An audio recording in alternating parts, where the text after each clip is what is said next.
Episode की शुरुआत होने से पहले हमें इस स्टोरी के बारे में कुछ बताया जाता है। बोल सकते हो टीजर टाइप कुछ, जहाँ पर हमें एक प्लेनेट दिखाते हुए बोला जाता है ये प्लेनेट भी ब्लू था जब तक इसके ऊपर बिग फायर नहीं गिरा था। इसके बाद हमें टीवी में न्यूज करते हुए दो बंदों को दिखाया जाता है, जहाँ एक लेडी न्यूज रिपोर्टर बोलती है ईस्टर्न हेमिस्फीयर रिसीव किया है लिटिल इम्पैक्ट, जो कि है radio active dust small amount में, जो कि शायद सी वाटर एंड एयर से वहां पर आया है। तब पास की बंदा बोलता है लेकिन डोज ऑफ रेडिएशन किसी ह्यूमंस को हार्म करने के लिए एनफ नहीं है। तब एक लड़के को हमें दिखाया जाता है जो कि टीवी में ये सब न्यूज देख रहा था और बोलता है आर्मिस्टिक डे। न्यूज रिपोर्ट के अनुसार आज के दिन का नाम दिया गया है आर्मिस्टिक डे, लेकिन इसमें तो बहुत ही इनोसेंट पब्लिक मारा गया है। क्या ही आयरोनिक है। इसके बाद और एक बंदे के ऊपर हमारी सीन शिफ्ट होता है जो कि सॉफ्ट ड्रिंक्स का कैन लेते हुए बोलता है वो स्टफ तो हमारे सामने ही एक्सप्लोड हो गया है। आखिर क्या ही आयरनिक चल रहा है इस कंट्री में। एक्सप्लोडिंग का वॉर अभी भी सिविलियंस के साथ में चल रही है। एटलीस्ट हमारे पीपल शायद सेव है, वो लोग भी तो इनोसेंट है। शायद ये सब कुछ डिस्ट्रॉय करके ही खत्म होगा। तभी उसके पीछे से एक खतरनाक ज़ॉम्बी उसके कंधों के ऊपर बैठ कर लेता है, जिसकी वजह से वो जोर से चीखने लगता है। इसके बाद हमें आसमान से बहुत ज्यादा बारिश गिरने में देखा जाता है। इसके बाद की सीन हमें बहुत सारे ज़ॉम्बियों को दिखाया जाता है और हमें बोला जाता है उस हेवी रेन की बाद सबोकेटिंग और विषद लगने लगा अंडरग्राउंड टनल में, और साथ ही एबंडेंट सिटी बनने लगा ओवरग्राउंड बाइंस की वजह से। साथ ही इस डोम्सडे में स्टिल सराउंडेड है डेथ ज़ॉम्बी से। मुझे यहाँ पर सर्वाइव करना पड़ेगा, मुझे यहाँ पर सर्वाइव करना ही पड़ेगा। मैं होप फाइंड करूंगा तुम्हारे साथ फिर से मिलने का। तो टीजर खत्म होने के बाद हमारे एपिसोड शुरू होता है, जहाँ पर वाटर के ऊपर एक धमाका का सीन दिखाया जाता है हमें। इसके बाद हमें टीवी में न्यूज करते हुए दो बंदों को दिखाया जाता है, जहाँ एक लेडी न्यूज रिपोर्टर बोलती है ईस्टर्न हेमिस्फीयर रिसीव किया है लिटिल इम्पैक्ट, जो कि है radio active dust small amount में, जो कि शायद सी वाटर एंड एयर से वहां पर आया है। तब पास की बंदा बोलता है लेकिन डोज ऑफ रेडिएशन किसी ह्यूमंस को हार्म करने के लिए एनफ नहीं है, सब कुछ पहले की तरह ही है। तभी एक लेडी को अपने बच्चे के साथ शॉपिंग मॉल में दिखाया जाता है और वो लेडी बाहर की तरफ देखती है, जहाँ कुछ मिलिट्री का ऑफिसर कुछ बात कर रहा था, जहाँ सामने जो बंदा था उसके पीछे का दो ऑफिसर इशारों में एक दूसरे से बोल रहा था कर्नल आपको शुक्रिया आपका जेनरसिटी के लिए, क्योंकि आप हमारी हाथों द्वारा पकड़ में हाथ चुके हैं। तब सामने का ऑफिसर हंसते हुए बोलता है मेरे पीछे उंगलियों का इशारा से बात करना बंद करो। मैं जानता हूँ कि तुम सब चीटिंग कर रहे थे, मैं सिर्फ तुम्हें एक्सपोज करना नहीं चाहता था। मैं यहाँ से जा रहा हूँ, तुम सब यहाँ पर सेलिब्रेट करो गाइस। उस बंदे की बातें सुनकर पीछे का बंदा सोचता है उफ, क्या हम कॉट हो गए। हम इस बंदे को कैप्टन बोलेंगे। तो कैप्टन शॉपिंग मॉल के अंदर जाते हुए बोलता है और मुझे फांस देने के लिए मैं तुम सबको और भी हार्ड ट्रेनिंग कराऊंगा। आपसे हर एक डॉर्मेटरी को रेजिमेंट की द्वारा अलाउंस दिया जाता है। इसके बाद जब वो लड़की उसकी बेबी को लेकर निकलने के लिए आती है, तब कैप्टन बोलता है पहले लेडी फर्स्ट। लेडी थैंक्स बोलता है बेबी के ऊपर कैप्टन का नजर जाने के बाद कैप्टन बोलता है क्या तुम इस हॉट डे में सडनली सो गए यू स्वीट बेबी। इसके बाद वो लड़की चली जाती है। तब अंदर से एक बंदा आते हुए बोलता है अगर तुम अंदर नहीं आओगे तो एक कूल एयर बाहर निकल जाएगा और हमारी ऑर्गेनाइजेशन समझता है तुम इस देश के लिए काम करते हुए कोई टाइम नहीं पाते हो अपने लिए एक वाइफ ढूंढने का, लेकिन अगर तुम एक वुमेन को मैरी करना चाहते हो वो भी एक बेबी के साथ, क्या ये सब करना जल्दी नहीं हो जाएगा क्या। कैप्टन ये सुनकर बोलता है रुक जाओ और जाके वाइन लेकर आओ। हे तुम मेरे साथ ऐसा नहीं कर सकते हो, अब तुम एक कॉर्नर बन चुके हो, अब भी तुम ऐसा कर नहीं सकते, तुम्हें और भी मैच्योर होना पड़ेगा। शॉपकीपर पूछता है क्या तुम दोनों आज बहुत ही हैप्पी हो, क्या कोई गुड न्यूज है। कैप्टन का कॉमरेड बोलता है यस, हम सारे साल वॉर का प्रिपेयर करते हैं, लेकिन हमारे एनिमी बिल में घुस गया, मानो कि छुप गया, क्योंकि हम फोर्ट में जाकर लड़ाई कर रहे थे और पीएससी का ऑर्डर कैंसिल हो चुका है, जिसके लिए हम कुछ दिन यहाँ पर रह सकते हैं और इसके लिए हम सेलिब्रेट करेंगे। आज के दिन को आर्मिस्टिक डे बोला जा रहा है। टीवी में रिपोर्ट के अनुसार आज के दिन को आर्मिस्टिक डे बोला गया है, लेकिन फिर भी इस दिन में बहुत सारे इनोसेंट पीपल मारे जा रहे हैं। क्या ही आयरोनिक है। कैप्टन शॉपकीपर की बात सुन के बोलता है हमारे पीपल भी तो मारे जा रहे हैं, क्या ये लोग इनोसेंट नहीं है, ये लोग भी तो इनोसेंट है और ये सारे स्टफ हमारी सर के ऊपर से जा रहा है। आखिर क्या ही आयरोनिक है कंट्री में। क्या जो इस कंट्री में वॉर के समय एक्सप्लोरिंग कर रहा था और साथ ही इस कंट्री को इन तक डिस्ट्रॉय करके मानेगा। तभी बाहर का सीन दिखाया जाता है जहां पर रेन हो रहा था। एक सोल्जर रेन को देखकर बोलता है नो वे, हम जल्दी घर पर जाने का कोशिश कर रहे थे, लेकिन इस वेदर तो हमारा हेल्प नहीं कर रहा है। तभी बारिश का एक ड्रॉप पानी आकर उसके आंखों में गिर जाता है। गाड़ी में बैठा हुआ सोल्जर बोलता है, चिंता मत करो, पूर्वाभास के मुताबिक आज के दिन थोड़ा सा क्लाउडी रहेगा और ये बारिश भी कुछ टाइम तक ही रहेगा। गाड़ी से बाहर का सोल्जर बोलता है, मैं भी यही होप करता हूँ। और उन दोनों की गाड़ी की तरह कुछ बांधव आ रहा था। बारिश से बचते हुए गाड़ी के अंदर की सोल्जर बाहर का सोल्जर को बोलता है, यूजिंग्स, तुम्हारी प्रेडिक्शन हमेशा रियलिटी से ऑपोजिट क्यों होता है। यूजिंग्स दांत में अपनी आंखों को लेकर बैठ जाता है और चीरने लगता है और बोलता है, मेरी आंखें बहुत ही दांत कर रहा है। गाड़ी के अंदर के सोल्जर बोलता है, क्या तुम्हारी आंखों की अंदर कुछ चला गया है? मेरी तरफ देखो और मैं इसे तुम्हारे लिए चेक करके देता हूँ। तभी यूजिंग उसकी तरफ देखते हुए बोलता है, आखिर मेरी आंखें कैसा है? मेरी आंखों के अंदर क्या कुछ गलत है? हम देखते हैं उसकी जिस आंखें पर बारिश की डोर गिरा था वो म्यूटेट होना चालू कर दिया था, शायद इन्फेक्शन की वजह से। इसके बाद हमारा सीन फिर से शॉप के अंदर दिखाया जाता है, जहां पर कैप्टन और उसकी दोस्त शॉपकीपर से कुछ खरीद रहा था। शॉपकीपर को अंदर से कोई बोल रहा था, मुझे आकर हेल्प करो क्योंकि ये बहुत ही हैवी है। ये सुनते ही शॉपकीपर बोलता है, मैं इनके सामान चेक करके आ रहा हूँ। तभी कैप्टन बाहर की तरफ देखते हुए बोलता है, आखिर वो सारे बंदे गाड़ी के पास क्या कर रहा है? आखिर क्यों वो लोग फाइटिंग कर रहा है? लू जाके उन सबको फाइट करने रोको। ये सुनते ही सोल्जर लू दौड़ते हुए बोलता है, रुक जाओ गाइस, ये सब लोग आखिर क्या कर रहा है? ये सब लोग तो बारिश की समय फाइट कर रहा है, आखिर क्या कुछ गलत है? और ये बोलकर सोल्जर लू जब दरवाजा खुलता है तभी किसी के हाथ गिलास के ऊपर आके पड़ता है, जो देख के लू का आंखें बारे बारे हो जाता है। लू एक लड़की को देखता है जिसकी फेस में इन्फेक्शन फैल गया था। ये देखकर लू बोलता है, कॉर्नेल, यह कुछ गलत हो रहा है। कैप्टन जब लू की तरफ देखता है तब वो देखता है इन्फेक्शन वाली लड़की लू के ऊपर गिर जाती है। लू उस लड़की को पकड़ के पूछता है, मिस, क्या आप ठीक है? आपकी तो ब्लीडिंग हो रहा है, क्या किसी ने आपके ऊपर अटैक कर दिया है? लेकिन तभी वो लड़की एग्रेसिव होकर मिस्टर लू के ऊपर अटैक कर देती है और लू की कंधों के ऊपर बैठ कर लेता है। दर्द की वजह से लू चीखने लगता है और बोलता है, मिस, इससे बहुत दर्द कर रहा है। कैप्टन भागते हुए मिस्टर लू की तरफ आते हुए बोलता है, लू, और जल्दी से जाके मिस्टर लू के ऊपर से लड़के को हटाते हुए बोलता है, उसे जाने दो, और उसे बाहर फेंकते हुए बोलता है, क्या तुम क्रेजी हो? आखिर क्यों तुम उसे बाइट किया? लड़की कैप्टन की तरफ देखते हुए बोलती है, मेरी मेकअप मेस्टअप हो गई। कैप्टन उसको देख के हैरान हो जाता है और बोलता है, व्हाट? आखिर अर्थ के अंदर ये क्या हो रहा है? तभी लड़की उठ के बैठ जाता है और बाहर से भी और भी लोग कैप्टन की तरफ दौड़ के आने लगता है, जो कि सब इन्फेक्शन की वजह से जोम्बी में ट्रांसफॉर्म हो रहे थे, वह हो चुके हैं ऑलरेडी। तभी कैप्टन के सामने की जोम्बी लड़की कैप्टन के ऊपर अटैक कर देता है, लेकिन जोम्बी लड़की के अटैक करने से पहले कैप्टन उस गिलास की दरवाजा बंद कर देता है, लेकिन फिर भी वो लड़की उस गिलास के ऊपर अटैक कर रहा था। कैप्टन ये देखकर बोलता है, डैम, आखिर एक वुमेन इतना ज्यादा स्ट्रॉन्ग कैसे हो सकता है? हे भाई, इस डोर को। शॉपकीपर ये सुन के चौंकते हुए बोलता है, क्या आप मुझे बोल रहे हैं? कैप्टन तब बोलता है, क्या इस शटर डोर को क्लोज करा जा सकता है रिमोट कंट्रोल से?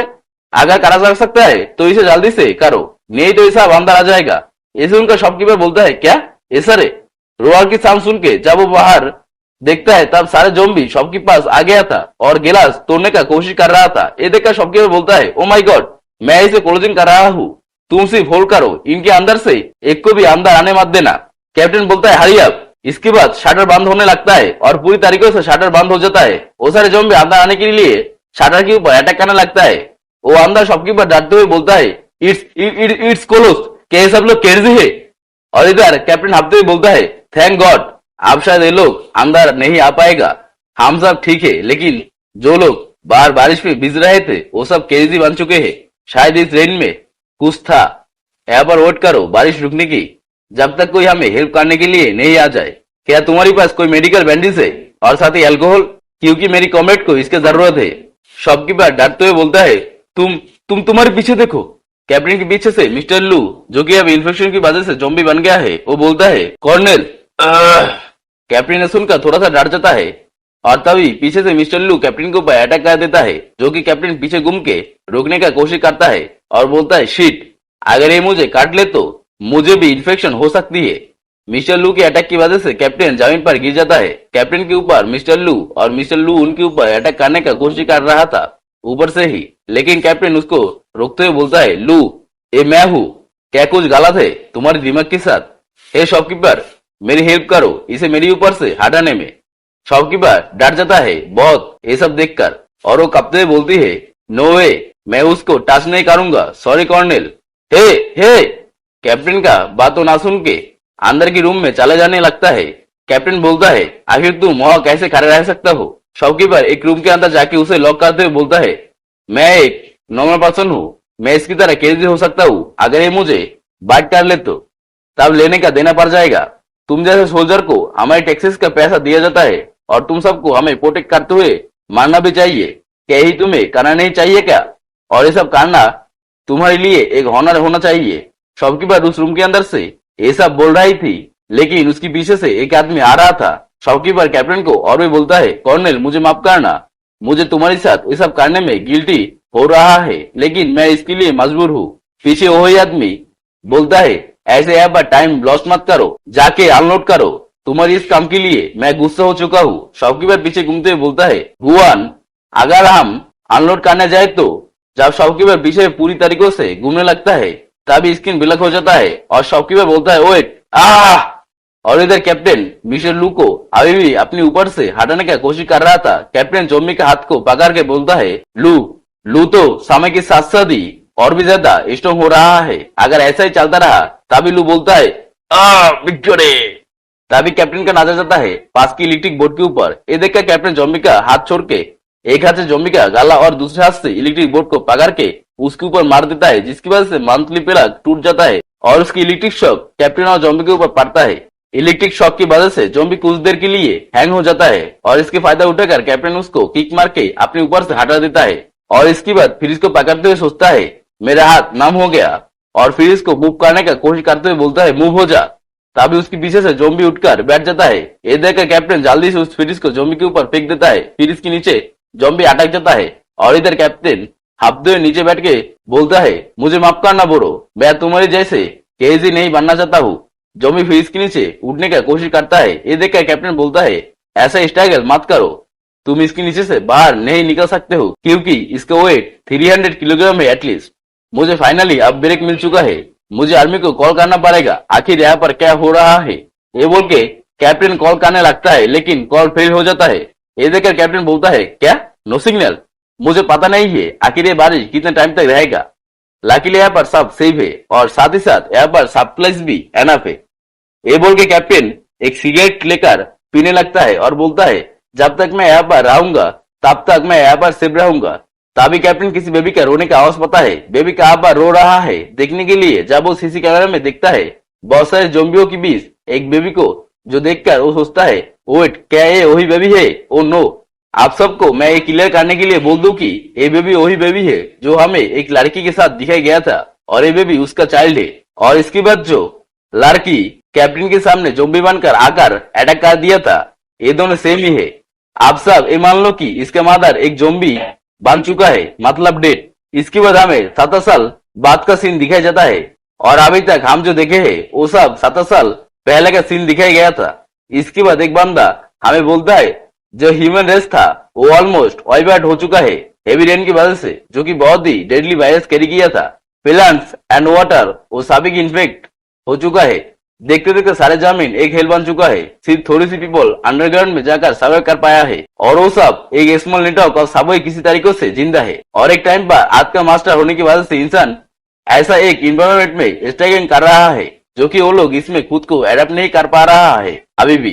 तभी एक लड़की नोट करते हुए बोलती है, मैं ये सब और नहीं सुनना चाहती हूँ, आप सिर्फ मुझे कन्वीनियंस स्टोर का स्टोरी बताइए जहाँ पर आप आउटसाइड में बेबी बू को देखे है और शटर खोल के उसे रेस्क्यू करते हैं। आखिर इसके बाद क्या हुआ है? तभी एक बंदा बोलता है, मैं इन्फेक्टेड लोगों को बाहर स्टेट में फेंक दिया था और इस बेबी बू को लेकर जीप में उठ गया था। तुम तो ये सब कुछ जानते हो और अभी तक आप इस बंदे के बारे में तो याद कर लिया ही होगा। ये बंदा वही कैप्टन है जिसको हमें उस शॉपिंग मॉल में या फिर कॉन्वीनियंस स्टोर में दिखाया गया था स्टोर के पहले, और वही इस टाइम तक इस लड़की को ये सब एपोक्लिप्स के बारे में अभी तक बोल रहा था। जो भी हो, कहानी में आते हैं। लड़की बोलती है, प्लीज इस टाइम में मुझे डिटेल्स में डिस्क्राइब कीजिए, अगर आप ऐसा करेंगे तो मैं ये सारे कैरेक्टर को अच्छे से ड्रॉ करके कलर कर सकती हूँ। कैप्टन बोलता है, ओ तुम फाइनली शुरू कर दिया है इसे नोटबुक में ये सब लिखना। वो लड़की ये सुन के बोलती है, यस, आपने जो मुझे चारकोल पेंसिल दिया था उससे मैं लिखना शुरू कर दिया है। मैं तुम्हारी कुछ फोटो ड्रॉ किया है, वो भी तुम्हारे यूथ का कुछ पेपर में, लेकिन लकीली मैं सक्सेस हुआ हूँ ड्रॉ करने में एक हैंडसम मैन को, और वो यहाँ पर है, इधर आओ और इसे देखो। कैप्टन उस इमेज को देखकर बोलता है, वाओ, ये तो बहुत ही एनर्जेटिक लग रहा है, जब मैं यंग था उससे भी, और तुम्हारी पेंटिंग तो बहुत ही अच्छा है। अगर वो मैं कंपेयर करूँ अभी तक जितना बुक में रीड किया है उसके साथ, तुम्हारे पास ग्रेट पोटेंशियल है। ये सुनकर लड़की बोलती है, रियली? लेकिन मैं ऐसा नहीं सोचती हूँ कि ये एनफ गुड हुआ है, मुझे अभी भी बहुत प्रैक्टिस करना पड़ेगी। कैप्टन बोलता है, जस्ट पेंट करते रहो, जितना तुम्हारी मर्जी उतनी। अगर तुम्हारा नोटबुक खत्म हो जाए तो मैं तुम्हें एक नया नोटबुक लेकर देने का कोशिश करूंगा। लड़की ये सुन के बोलती है, थैंक्स, अब क्या हम स्टूडियो की तरफ जा सकते हैं? मेरी फेवरेट पार्ट इस कहाँ पर आप बुक को ड्रॉप किया है। कैप्टन सिगरेट पीते हुए बोलते ही, बू, मैं ऑरियड हो गया था जब मैं उसका नाम सुना था। मैं यहाँ पर बहुत देर से ड्यूटी कर रहा हूँ, सो मेरा बॉय अकेला है। मैं सोच रहा हूँ कि कैसा ट्रैवल के अंदर वो अभी घुस चुका है। तब एक बांदी आते हुए बोलती है, इसके लिए पीपल बोलती है, लाइक जैसा बाप वैसा बेटा। उसे देखकर वो लड़की बोलती है, ये लड़की फिर से। और कैप्टन बोलता है, डॉक्टर किन है? इसके बाद हमारा सीन रेड मॉन्स्टर के ऊपर शिफ्ट होता है, जहां पर बहुत सारे रेड मॉन्स्टर गुस्से में सामने की तरफ जाने लगती है। तब एक बंदा बोलता है, मैं अभी मेरी ऑल बैक में गुस्बम फील कर रही हूँ। बी क्वाइट, ये सब रेड मॉन्स्टर हमें देख नहीं सकता, लेकिन हमारा बात ये सब सुन सकता है, क्योंकि इनके पास बहुत ही तेज शार्प ईयर्स है। अगर हम पकड़ जाते हैं तो हम एक भी मूड बॉल्स हमारी पॉकेट में सेव नहीं कर पाएंगे, ये सब हमारे पीछे पड़ जाएगा। इसके बाद हमें मूड बॉल्स के बारे में बताया जाता है कि इस मूड बॉल्स की मदद से हम रेड मॉन्स्टर को अपने बॉडी का स्मेल पता नहीं लगने देते। इसके बाद एक बंदा बोलता है, देखो वो सारे रेड मॉन्स्टर बाइट की तरफ आगे बढ़ने लगता है। तभी हमें एक बंदे का पा दिखाया जाता है, जिसको अब लड़की बोलती है, गुड जॉब बू, मैं ये बिलीव ही नहीं कर सकती हूँ कि डिस्टिलियर्स, गेल्स एंड ईस्ट ये दोनों मिलकर मॉन्स्टर रेड के ऊपर एक ग्रेट इफेक्ट डाल सकते हैं। तब बू बोलता है, ये कोई बिग डील नहीं है, ये सबके पास super sharp sense of smell है। जब तक हम इनकी फेवरेट स्मेल फेंकते रहेंगे वेंटिलेशन एरिया में, एंड इसके लिए ये सब रेड मॉन्स्टर बहुत मार्च तक भागते रहेंगे। लेकिन the next is the point, जो भी हो ये सिर्फ एक लाकिडी था। जब हम रेड्स की नेस्ट के सामने जाएंगे एंड जब हम इससे बाहर निकल जाएंगे, सेवन साउंड जुनकाओ आखिर उस सेनेक डोपिंग कहाँ है? जुनकाओ अपने हाथ सामने लेकर बोलता है, एक बार मेरे हाथ में, मैं इसे हाफमान से कलेक्ट कर रहा था, जैसे तुम्हारे पास एनफ ड्रॉपिंग रहे। इसके बाद बू उस बोतल को खोल के रेड का होल में ड्रॉप कर देता है। पीछे से जुनका बोलता है, ऐसा ही इसे डालते रहो इस होल के अंदर, और इससे वो सारे रेड यहाँ से अपने नेस्ट में रिटर्न्स नहीं आ पाएंगे और इससे हम सेव हो जाएंगे। वो बोलता है, इतना भी ऑप्टिमिस्टिक मत हो जाओ, ये सारे रेड मॉन्स्टर आने जाने के लिए सामने रूट्स फॉलो करता है। जब सबका अट्रैक्शंस खत्म हो जाएगा तब सारे के सारे रेड अपना रूट ही चेंज कर लेगा नेस्ट की तरफ जाने के लिए, और इस पावरिंग डोर की मदद से हम अपना इवैक्यूएशन रूट क्लीन रखने में पॉसिबल कर सकते हैं, क्योंकि यहाँ पर कोई कंप्लीट सेवोई नहीं है। लड़की सुन के बोलती है, दैट्स राइट, अगर ये जगह एब्सोल्युटली सेव होता तब गुआनगन बायोफार्मास्यूटिकल कंपनी के पीपल इसे आकर क्लीन कर देता, और ये सब की वजह से हम यहाँ पर सेव नहीं है।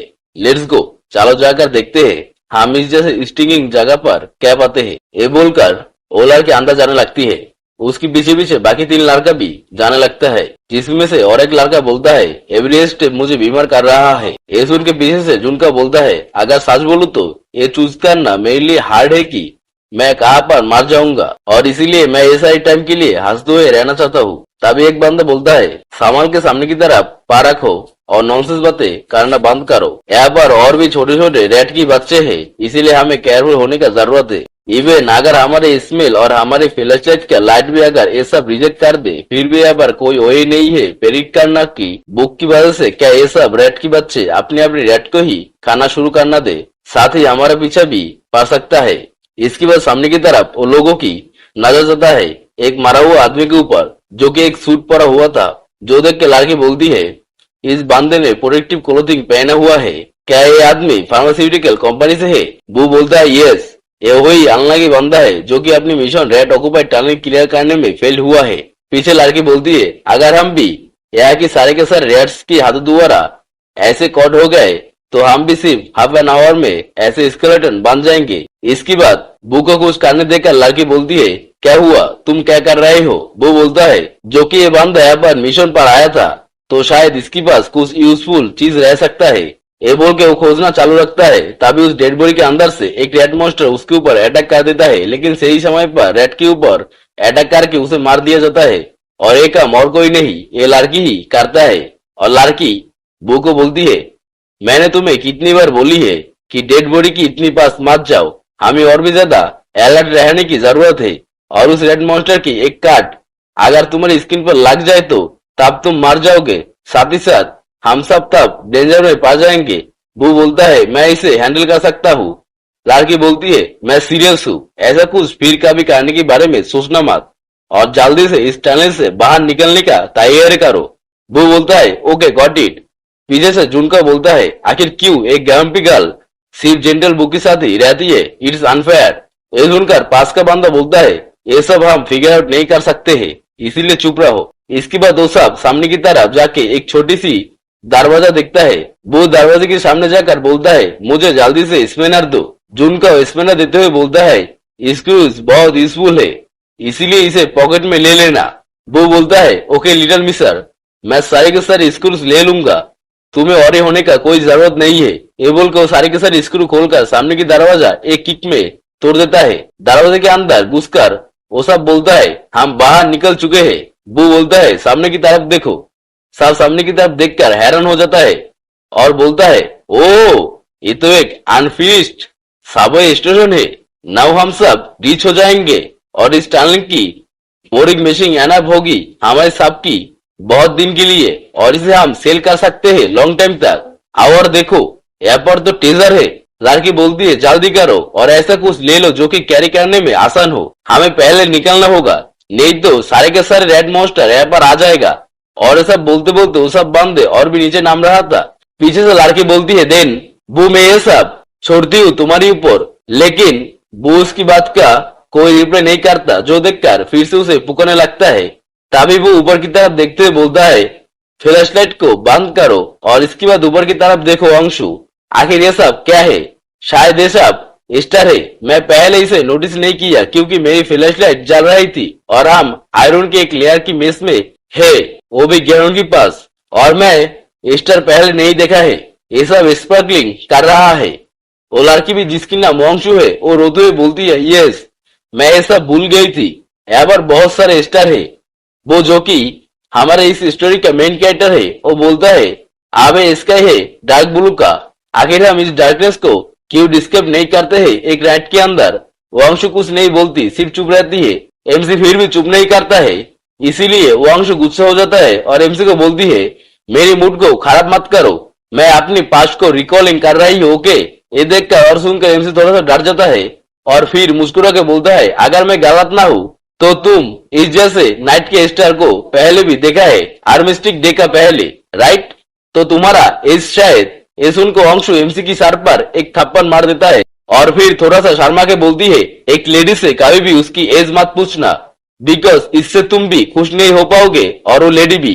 ये सुनने के बाद एमसी उसकी हाथ पकड़ के बोलता है, वो अंशु थोड़ा सा चौंक जाता है और फिर बोलती है, बू। एमसी जल्दी से उसके कमर पकड़ के साइड हटा लेता है उसे, क्योंकि अंशु के ऊपर एक रैट ने अटैक कर दिया था और एमसी उस रैट को जल्दी से अटैक करके मार देता है। और सामने की तरफ रैट देखकर बोलता है, आखिर यहाँ पर इतना सारे रेड मॉन्स्टर क्या कर रहा है? यहाँ पर बहुत सारे रेड मॉन्स्टर आ गया है, इसीलिए हमें यहाँ से भागना होगा और इसके पीछे बहुत सारे हैं, शायद ये सब यहाँ से उनकी नेस्ट की तरफ जा रहा है।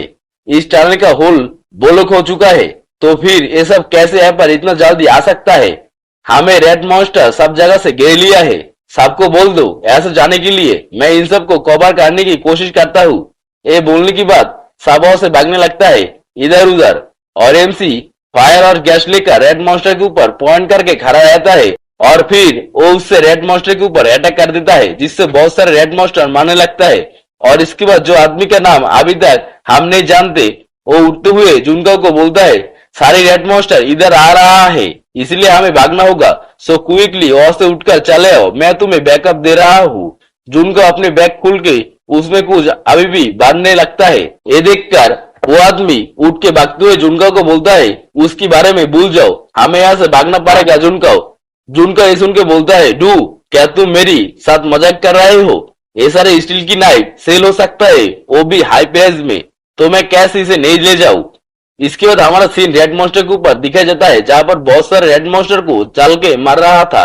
और ऐसा सारे काम एमसी करते करते बोलता है, डैम, क्या ये सारे रेड मॉन्स्टर भाग जा नहीं सकता? ये देखकर कि उस सब के साथी रेड मॉन्स्टर यहाँ पर आने की वजह से चल के मार जा रहा है। और इसके बाद एमसी हाफते हुए उसके सारे फ्रेंड्स को बोलता है, आखिर तुम सब अभी भी इस टनल से बाहर क्यों नहीं जा रहे हो? मैं इस टनल को ज्यादा देर तक प्रोटेक्ट नहीं कर पाऊंगा, क्योंकि हमारे पास गैस खत्म होने वाला है।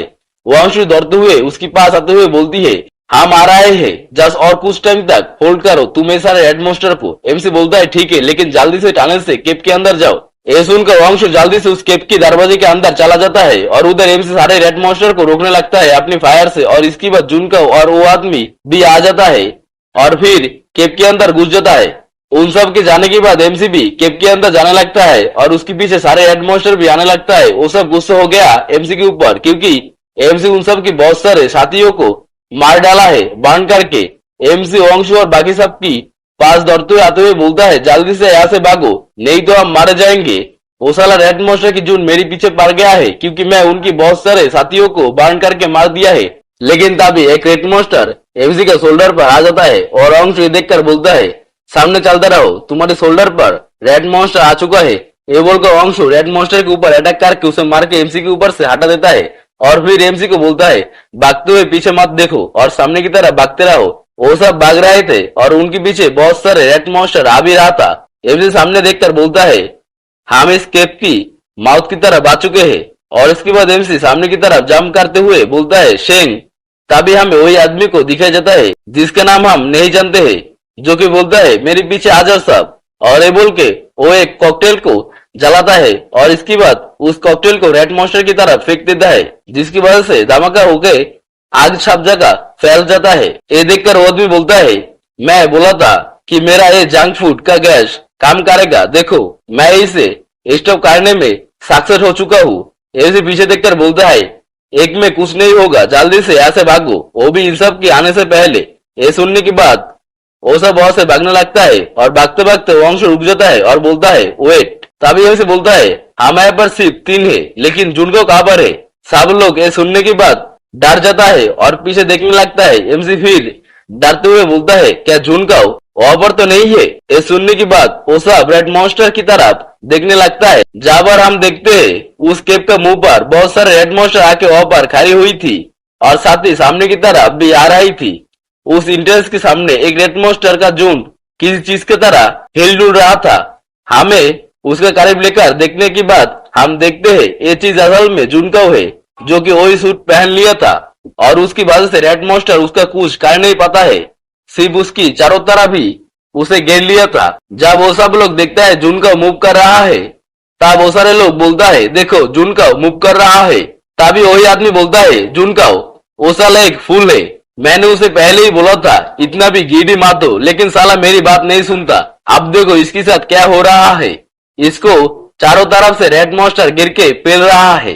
ये सुनकर वांशु बोलता है, आखिर ये सब बोल के उसे दोष देने का अब कोई पॉइंट नहीं है, अब हमें उसको बचाने के लिए कुछ करना होगा। वो आदमी वांशु के पास से बोलता है, अब हम कुछ नहीं कर सकते हैं। तभी एमसी चिल्लाकर बोलता है, व्हाट, क्या बोल रहे हो तुम? हमें उसे यहाँ से बाहर निकलने में हेल्प करना पड़ेगा। हम इस जानने के लिए बहुत सारे रिसोर्सेस वेस्ट किया है और हम इसलिए यहाँ से कुछ ना लेके नहीं जाएंगे। तभी वांशु एमसी का हाथ पकड़ के बोलता है, वेट, ये सब आप बोलना बंद करो। एमसी बोलता है, अगर हम जल्दी कुछ नहीं करेंगे तो।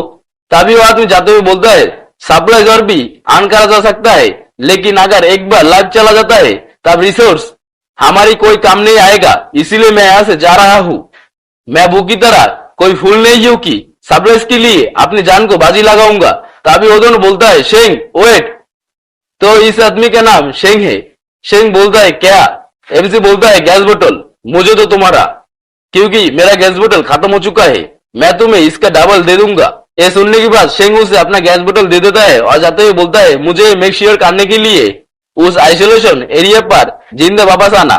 इसके बाद एमसी वांशु को बोलता है, वांशु तुम भी यहाँ से चले जाओ। वांशु गुस्सा होकर बोलता है, अपनी बकवास बातें बंद करो और उसे बचाने में ध्यान दो। ये सुनकर एमसी घबरा जाता है और इसके बाद सामने की तरफ गैस से फायर करने लगता है, जिससे बहुत सारे रेड मॉन्स्टर मारा जाता है। एमसी और भी रेड मॉन्स्टर मारते हुए जुनकाओ को बोलता है, प्लीज मारना मत, हम तुम्हें सेव कर लेंगे। फायर की वजह से रेड मॉन्स्टर जुनकाओ के ऊपर से हटने लगता है। ये देखकर एमसी अंशु को बोलता है, अंशु जल्दी से जुनकाओ को वहां से निकल कर ले आओ। ये सुनते हुए अंशु जल्दी से जुनकाओ को वहां से बाहर निकल कर ले आता है। जुनकाओ को बाहर निकलने के बाद अंशु बोलता है, मैं उसे बाहर निकल लिया है। ये सुनने के बाद एमसी जुनकाओ को बोलता है, जुनकाओ क्या तुम सांस ले रहे हो? क्या तुम उस डेडमैन की प्रोटेक्टिव सूट को आप खोल सकते हो अपने ऊपर से? आखिर क्यों तुम कुछ नहीं बोल रहे हो? मैं तो सोचा था कि तुम मर गए। ये सुनकर जुनका आपते हुए बोलता है, मैं तो सोच के डर गया था कि मैं मर जाऊंगा। अगर मैं कोई साउंड करता और वो साला बास्टर्ड रेड मॉन्स्टर मुझे फाउंड कर लेता तब तो मेरा एल लगना कन्फर्म था। वांगशु ये सुनने की बात बोलती है, ठीक है, लेकिन अभी उस आइसोलेशन एरिया पर चलो, जल्दी से चलो।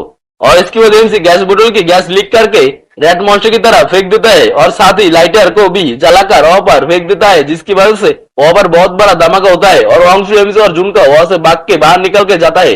इसके बाद हमारा सीन शिफ्ट होता है एक स्टोर के ऊपर जिसका नाम है बाउजू फास्ट ग्रोसरी स्टोर। स्टोर का शॉपकीपर बोलता है, ये बहुत ही अच्छा चीज है और ये इंस्ट्रूमेंट चिप जापान की बनाया हुआ है, आखिर कहां से तुम इसे लेकर आए हो? तभी एक बंदा बोलता है, ये तो एक सीक्रेट है। ये सुनने के बाद वो आदमी बोलता है, आखिर तुम्हारे साथ में जो किड्स था वो किड कहाँ है? वो क्या तुम्हारे साथ नहीं आया? ये सुनने के बाद शेंग अपनी पसीने पोंछते हुए बोलता है, वो सब फूल है, इसीलिए तुम शायद उन सबको और नहीं देख पाओगे। तभी शेंग की नजर पास में पड़ता है जहां पर कुछ बंदा प्रोटेक्टिव सूट पहन के आते हुए बोलता है, सबको चेक करो ऑन बाय ऑन। एक बंदे को वो लोग चेक करते हुए बोलता है, तुम्हारे हाथ ऊपर करो। ये सुन के वो बंदा बोलता है, तुम तो पिछली वीक में ही चेक किया था। ये सुनने के बाद वो बंदा बोलता है, रिसेंटली कुछ एस्टेंस पीपल हमारे टाउन में घुस चुका है, जिसकी वजह से हमारी अथॉरिटीज बहुत चिंता में है और ये सब की वजह से सिक्योरिटी और हेल्थ टीम काम कर रहा है, वो भी ओवर टाइम के लिए। और तुम्हें चिंता करने का कोई जरूरत नहीं है। अगर वायरस तुम्हारी बॉडी में लिमिट से ज्यादा आ जाए और उसके बाद मशीन में देखकर बोलता है, ओके तुम सेव हो, इसीलिए आप सामने से हट जाओ। शॉपकीपर ये सब देखकर शेंग को बोलता है, तुम्हारी चीज नीचे रखो, रिसेंटली जो सब हो रहा है ये सब लेकर यहाँ पर सब बहुत ऑरिड है। ये सुनने के बाद शेंग बोलता है, मैं तो अभी अभी आउटसाइड वर्ल्ड से आ रहा हूँ इस आइसोलेशन एरिया में, वो भी कुछ सामान लेकर। अगर वो मशीन मुझे स्कैन करता है तो मैं तो उनकी द्वारा कॉट हो जाऊंगा। तभी सूट पहना हुआ एक बंदा बोलता है, वहां पर जो मर्दा खड़ा हुआ है उसकी बिहेवियर में कुछ गलत है, उसको हैंडकफ करो। ये सुनने के बाद शेंग बहुत ज्यादा डर जाता है, लेकिन सूट वाला बंदा उसे ये सब नहीं बोलता है, वो तो उसकी पीछे का बंदे को ये सब बोलता है। शेंग के पीछे का बंदा वहां से डरते हुए शेंग के सामने से भागते हुए बोलता है, मेरे पास मत आओ। और इधर शेंग अभी भी डरा हुआ था और वो बंदा दौड़ते हुए बोलता है, मैं तुम्हारे साथ नहीं जाऊंगा। वो सारे लोग राइफल साथ में लेकर बोलता है, डैम यू, तुम कैसे साहस कर सकते हो भागने का? और शेंग ये सब पीछे खड़ा होकर देख रहा था। और इसके बाद हमारा सीन वांगशु और जुनका और एमसी की तरफ दिखाया जाता है। वांगशु और जुनका एक जगह पर सुबह हुआ था और वांगशु जुनका को बोल रही थी, हम सब ऑलमोस्ट रेड मॉन्स्टर की खाना बन जाते तुम्हारी उस पीस ऑफ आयरन की वजह से, और इसीलिए तुम हमें तुम्हारा सप्लाईज में से हाफ दे दोगे एज ए ग्रेटिट्यूड सोच के। जुनका ये सुन के बोलता है, तुम दोनों मेरे सारे रिसोर्स ले लो, क्योंकि मैं सबको डेंजर में डाल दिया था। मैं जानता हूँ कि तुम ऐसे खड़ा नहीं सकते हो वहां पर। तभी वो दोनों कुछ बंदे का बातें सुनता है, जिसके लिए वांगशु चुप होने के लिए जुनका को बोलती है और बोलता है कि शायद बाहर कुछ हुआ है इसीलिए चुप रहो। तभी इस बंदे की तरफ सीन शिफ्ट होता है जो सूट वाला बंदों से भाग रहा था और वो अब कॉट हो गया सूट वाला बंदों के हाथ। सूट वाला बंदा बोलता है, आखिर तुम्हारा हिम्मत कैसे हुआ ऐसे भागने का? तुम्हारी मुंह से तो खून गिर रहा है, क्या तुम यहाँ पर मारना चाहते हो? लेकिन इससे बेटर यही होगा कि तुम हमारे साथ चलो। ये सुन के वो बंदा बहुत ज्यादा डर जाता है और बोलता है, तुम सबने बोला था कि जिस आदमियों का पॉलिस की इलनेस है उसे तुम ठीक कर दोगे, लेकिन तुम ये सब नहीं करते हो। तुम सब तो ये सोच के डरते हो कि इस आइसोलेशन एरिया इन्फेक्शन ना हो जाए। मेरी फ्रेंड जो कि मेरे साथ यहाँ पर टनल से आया था, वो तुम लोगों के साथ जाने के बाद और कभी यहाँ पर लौट के मेरे पास नहीं आया, इसीलिए मैं तुम्हारे साथ नहीं जाऊंगा। ये सुनने के बाद वो सूट वाला बंदा उस आदमियों की चेस्ट के ऊपर अपने पैर रख के बोलता है, तुम कुछ मिस्टेक कर रहे हो और तुम्हारे यहाँ पर कोई मनमर्जी नहीं चलेगा। इसमें तुम एग्री हो और नहीं हो, इसमें हमारी कुछ नहीं जाता। और तुम्हारे ट्रीटमेंट के लिए रिस्पॉन्सिबल है सीडीसी। हम सिर्फ पेशेंट को कैच करते हैं और उनके पास ले जाते हैं। क्या तुम समझे? इसे यहाँ से ले जाओ। ये सब कुछ अंशु छुप के देखते हुए बोलता है, व्हाट ए क्लोज शेप। अगर हम ऐसे अर्लियर बाहर जाते तब शायद हम भी उनके हाथ द्वारा पकड़ा जाते। जुनको अंशु को बोलता है, थैंक गॉड तुम सही समय पर मुझे रोक लिया था। मेरी बॉडी के ऊपर अभी जितना जाम से ये सब एनफ है उस मशीन को मुझे एक इन्फेक्शन आदमी बताने के लिए। और इधर सारे आदमी अभी तक सबको चेक कर रही थी। ये देखकर जुनको और भी बोलता है एमसी को कि तुम्हारी जो एडिक्टिव फादर है वो तो मार्शल आर्ट्स में एक्सपर्ट है एंड उनके पास बहुत सारे नॉलेज है और वो बहुत कुछ अकेला ही कर सकता है, लेकिन फिर भी कि वो गुआंगगांग बायोफार्मास्यूटिकल कंपनी का उस जैसे बास्टर्ड रोगी के साथ काम करना चूज किया है।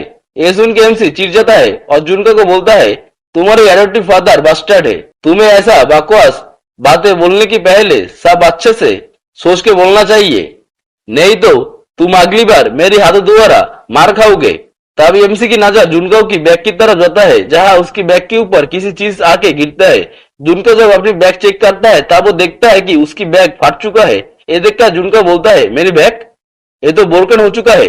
उस चीज गिरने का साउंड वो सारे बंद भी पा जाता है। तभी जुनको की याद आता है कुछ और वो बोलता है, डैम मुझे याद आ गया। और वहां से दौड़ के जाते हुए बोलता है, मैं अभी तक उस डेडमैन की प्रोटेक्टिव सूट को चेक नहीं किया है, मुझे उसे जाकर चेक कराना होगा। और वो तो जब वो बाहर निकलता है तब वो लोग उसे देख लेता है और बोलता है, जल्दी से उस बच्चे को कैच करो, उसे भागने मत दो।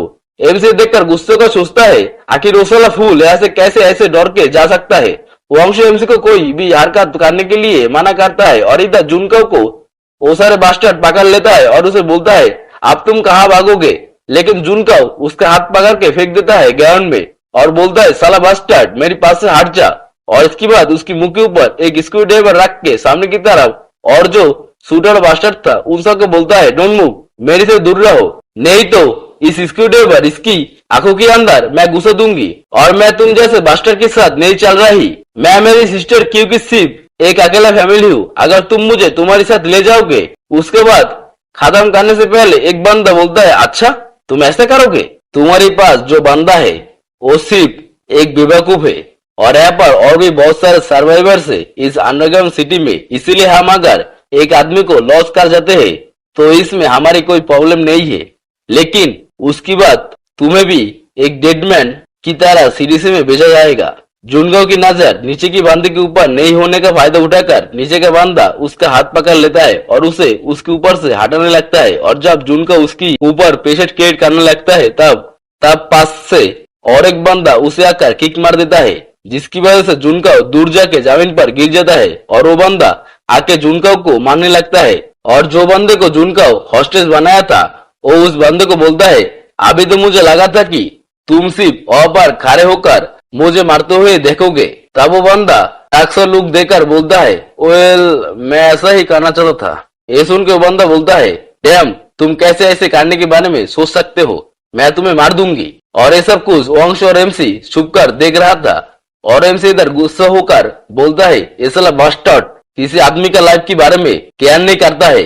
अगर वो सब ऐसे जुनगांव को मारते रहे तो वो वहां पर मार जाएगा। वंश बोलती है, हम उसकी कोई हेल्प नहीं कर सकते हैं इस टाइम में। वो सारे बंदे टैलेंट्स की रेड मॉन्स्टर की तरह नहीं है जो कि जाके हम उसे उसमें से बचा ले।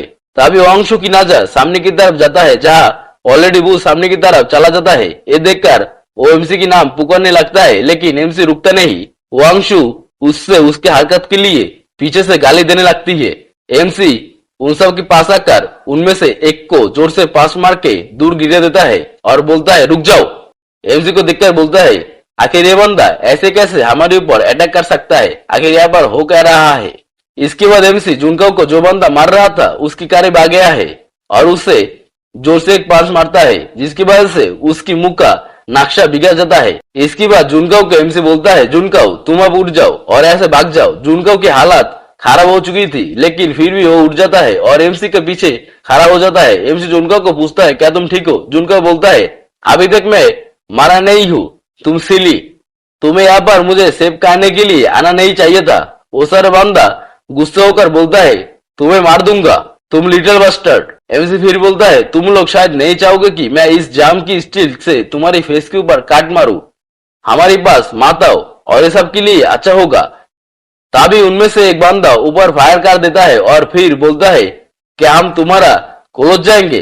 क्या तुम थोड़ा सा अकल के अंधे हो? तुम सिर्फ खुद को एक क्वेश्चन करो, अगर तुम एक मूव भी करोगे। और ये बोल के एमसी के ऊपर गन पॉइंट करके फिर से बोलता है, तो तुम्हारा बोर्ड के कौन सा बट शूट हो जाएगा, ये तुम क्या सोचे हो? एमसी उसे बोलता है, तुम सारा सेमलेस बास्टर्ड, इस गन को पास में फेंक दो और तुम्हारे पास अगर हिम्मत है तो मेरे साथ आके हैंड टू हैंड फाइट करो। ये सुनते ही वो बंदा एमसी के ऊपर राइफल के पीछे से अटैक कर देता है और बोलता है, तुम बहुत बकबक करते हो।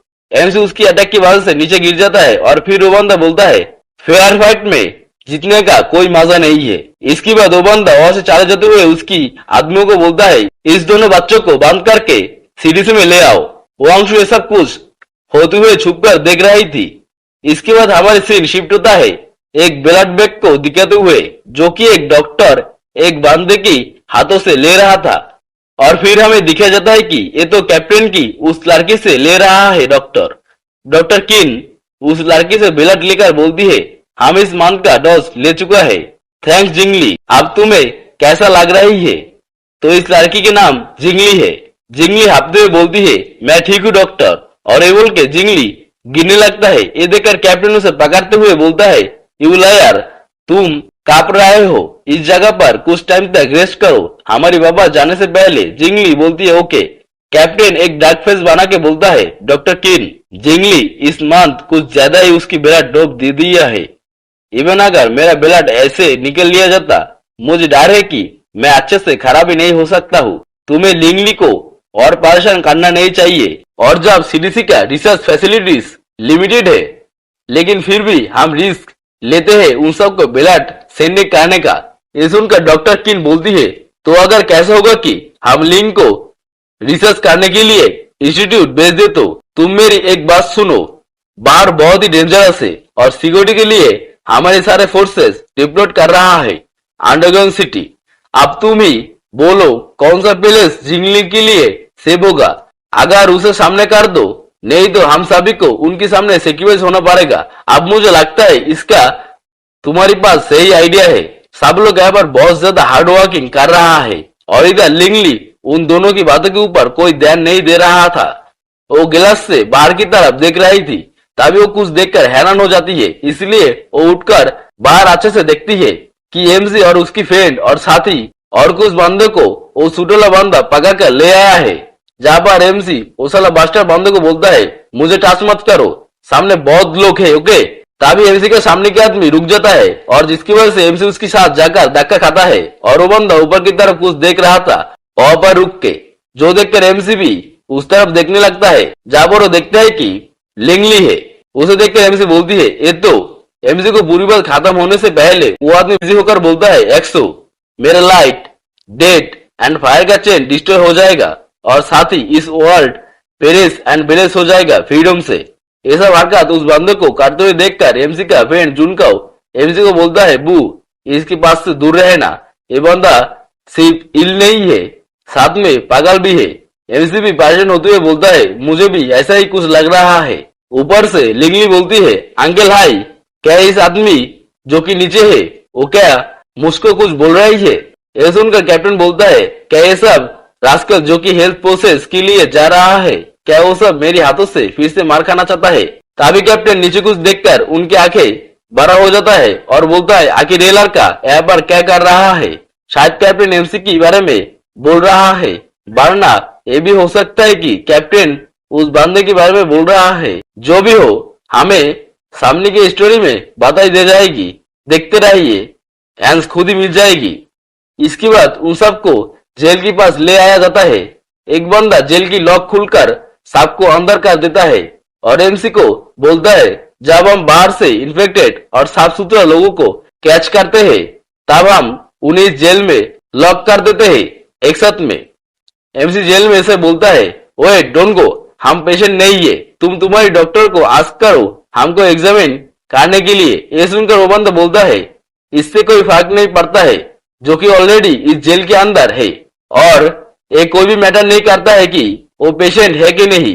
एमसी ये सुन के बोलता है आखिर तुम्हारा बोलने का मतलब क्या है? हे यू बस्टर्ड, मुझे ये बोल के जाओ, तुम ऐसे हमें यहाँ पर रख नहीं सकते। लेकिन वो आदमी वहां से चला जाता है और पीछे से एक बंदा जिसका हेयर येलो है वो बोलता है क्या इस बंदे को उस गार्ड के बातें समझ नहीं आया है? इसके बाद फिर वो बंदा बोलना शुरू करता है बायोफार्मास्यूटिकल कंपनी काम कर रहा है बहुत साल से एक सीरम के ऊपर जिसकी मदद से वो लोग इन्फेक्शन आदमी का इन्फेक्शन खत्म कर सके, लेकिन ये एक्सपेरिमेंट अभी तक सक्सेस नहीं हुआ है। क्या तुम्हें लगता है सारे ड्रग एक्सपेरिमेंट सक्सेस हुआ है रैट और मंकीज के ऊपर? इनफैक्ट ये सारे सो कॉल्ड आइसोलेशन हम जैसे बंदों के ऊपर एक्सपेरिमेंट करता है जो कि हर जगह पर वेलकम नहीं है, एंड हम अगर डिसअपियर हो जाए तो फिर भी किसी को फर्क नहीं पड़ेगा। एक बार हेल्थ प्रोसेस के लिए लेकर आने के बाद हम जैसे बंदे जिंदा बाहर नहीं निकल सकते हैं और हम सब यहाँ पर सिर्फ डेथ के लिए वेट कर रहे हैं। एमसी और जुनको ये सुनकर एक साथ बोलता है व्हाट? तभी वही केजी बंदा बोलता है डरने का कोई बात नहीं है, सब लोग इनमें सेव हो जाएंगे, टेक इट इजी। और फिर से की भी हंसी देकर बोलता है सनराइज करेगा और लाइट आ जाएगा। एमसी ये सुनकर बोलता है क्या? जुनका हैरान होते हुए केजी बंदो को देखने लगता है। ये बोलो हेयर बंदा डरते हुए बोलता है आखिर ये साला केजी बंदा क्या बोल रहा है? गार्ड्स, जल्दी यहाँ पर गार्ड्स को बुलाओ। वो बंदा वहां से उठकर डरते हुए चिल्लाकर बोलता है गार्ड्स, मुझे यहाँ से बाहर निकालो, मुझे इस जैसे खतरनाक केजी बंदे के साथ मत रखो। अबे साला कोई क्या मुझे सुन रहा है? गार्ड बोलता है ये साला फिर से। और एक गार्ड बोलता है क्या तुम्हें लगता है ये बंदा आसानी से तुम्हें वो भी करेगा? पहले वाला गार्ड फिर से बोलता है चुप करो और इस डोर से दूर रहो। वो बंदा बोल रही थी, वो बंदा बोलता है नहीं, डोर ओपन करो और मुझे यहाँ से बाहर निकालो और दूसरे रूम में डालो। ये सुनने के बाद गार्ड उसके ऊपर बाहर से अटैक कर देता है और बोलता है डैम यू, मैं तुम्हें बोला है यहाँ से दूर चले जाओ। वो बंदा मार खाने के बाद जमीन में अपनी नोज पकड़ के गिर जाता है और उसकी नोज से ब्लीडिंग हो रहा था गार्ड की मार की वजह से। एमजी देखकर शॉक्ड हो जाता है। फिर वो गार्ड एमजी को बोलता है अगर तुम इस बंदे की तरह सफर करना नहीं चाहते हो तो इस डोर से पीछे चले जाओ और चुपचाप बैठे रहो। ये सुनने के बाद एमसी उस येलो वाले बंदे को जाकर सामने लगता है और वो गार्ड जेल के अंदर दो बंदों को भरने लगता है। एमसी उस बंदे को पूछता है क्या तुम ठीक हो? लेकिन वो बंदा फिर से गार्ड को बोलता है मुझे अकेला छोड़ दो और इस डोर को ओपन कर दो। इस केजी बास्टर्ड के साथ हमें रखो मत। इस कॉर्नर के केजी बंदा बेलेज एस्टर से है। ये सुनकर गार्ड भी हैरान हो जाता है। तभी वो केजी बास्टर्ड अपने मुंह में हाथ देकर कुछ बाहर निकलने लगता है और इसके बाद वो अपने गाले के अंदर से रस्सी से बांधा हुआ एक बोतल को बाहर निकल लेता है। उस बोतल को देख कर एमसी बोलता है आखिर वो केजी बंदा अपने मुंह से एक क्या निकल लिया है? ये लो बंदा बोलता है ये तो रेडी से। उस केजी बंदे को स्टॉप करो। वो साला केजी बास्टर्ड बोलता है फाइनली इस मोमेंट में। गार्ड वो बोतल की तरफ देखकर बोलता है ये तो बारिश है। ये साला बास्टर्ड बाहर से बोतल में बारिश भर के ले आया है। जेल के सारे बंदे डर जाता है और बोलता है क्या? एमसी और जून का सोचता है हम तो यहाँ पर फंस गए। वो केजी बंदा बारिश को अपनी आंखों में डालते हुए बोलता है मैं अब इमोटल बन जाऊंगा। जुनका उसे रोकने का कोशिश करता है लेकिन तब तक लेट हो चुका था। वो केजी बंदा बोलता है तुम लेट हो चुके हो। जुनका ये सुनने के बाद हैरान हो जाता है। इसके बाद वो केजी बास्टर जोम्बी के अंदर म्यूटेट होने लगता है। उसकी आंखों से बहुत सारे बाइंस निकलने लगता है। जुनका ये सब देखकर बोलता है डैम, आखिर इसकी आंखों से क्या बाहर निकलने लग रहा है? एमसी जुनका को पकड़ के बोलता है जुनका जल्दी से इसके पास से हट जाओ। वो दोनों हटने लगता है उस केजी बंदे से, लेकिन वो बंदा जोम्बी होते हुए बोलता है दसन। और ये बोल के ही केजी बास्टर्ड पूरी तरीकों से जोम्बी बन के येलो हेयर बंदे के ऊपर जाके उसे बाइट कर लेता है। जुनका एमसी को बोलता है तुम्हें थैंक्स मुझे उसके सामने से हटाने के लिए। ये सुन के एमसी बोलता है हाँ इसीलिए मत भूल जाना कि मैं तुम्हारी लाइफ को फिर से बचाया है। इसके बाद एमसी डोर के पास का गार्ड को बोलता है इस डोर को ओपन करो, हम इसके अंदर लॉक्ड है। ये साला बास्टर्ड तो पूरा बात बोलने से पहले राइवल का फायर के साउंड एमसी सुनता है और उसके पास का एक आदमी मार के नीचे गिर जाता है। ये देखकर एमसी हक्का बक्का हो जाता है। ये देखकर एक गार्ड राइफल पकड़ के जो गार्ड खड़ा है उसे बोलता है, आखिर तुम कर आए हो? ये सुन के वो गार्ड जिसके हाथ में राइफल है वो बोलता है, ये रूम नॉर्मल पीपल के लिए है लेकिन इन्फेक्टेड पीपल के लिए नहीं। हमें इन सब को मारना पड़ेगा, वो भी ऐसा म्यूटेड होने के पहले। सामने की तरफ देखकर फायर करते हुए बोलता है, मुझे माफ कर देना गाइस। और इसके बाद वो और एक मोटे आदमी को गोली करके मार देता है। एमसी उसकी गोली से बचते हुए बोलती है, तुम बास्टर्ड। एमसी एक दीवार की कॉर्नर में जाके छुपकर बोलता है, जून गाओ मेरे यहाँ पर छुप जाओ, यहाँ से बाहर मत निकलना। इसकी गान के अंदर का मेस की बुलेट सारे के सारे खत्म होने दो। ये सुनकर वो साला बास्टर्ड कट बोलता है, तुम टेंशन मत करो क्योंकि मेरी बुलेट खत्म होने से पहले मैं तुम्हें मार दूंगा। उस इन्फेक्टेड आदमी की बाइट से इन्फेक्टेड होने से अच्छा है हमारी गोली से मार जाओ, इससे मारने में ज्यादा पेन नहीं होगा। तुम्हारे पास टाइम बहुत ही कम है, इसलिए इसके बारे में जल्दी सोच लो। इसके बाद हमें कैरिज जोम्बी को दिखाया जाता है जो कि और भी एग्रेसिव होने लगता है और येलो वाला बंदा भी जोम्बी बन जाता है। तभी ये सब देखकर सारे के सारे लोग बोलता है, हमें जल्दी से ऐसे बाहर निकालो, वो साला इन्फेक्टेड लोग हमारे पास आ रहा है।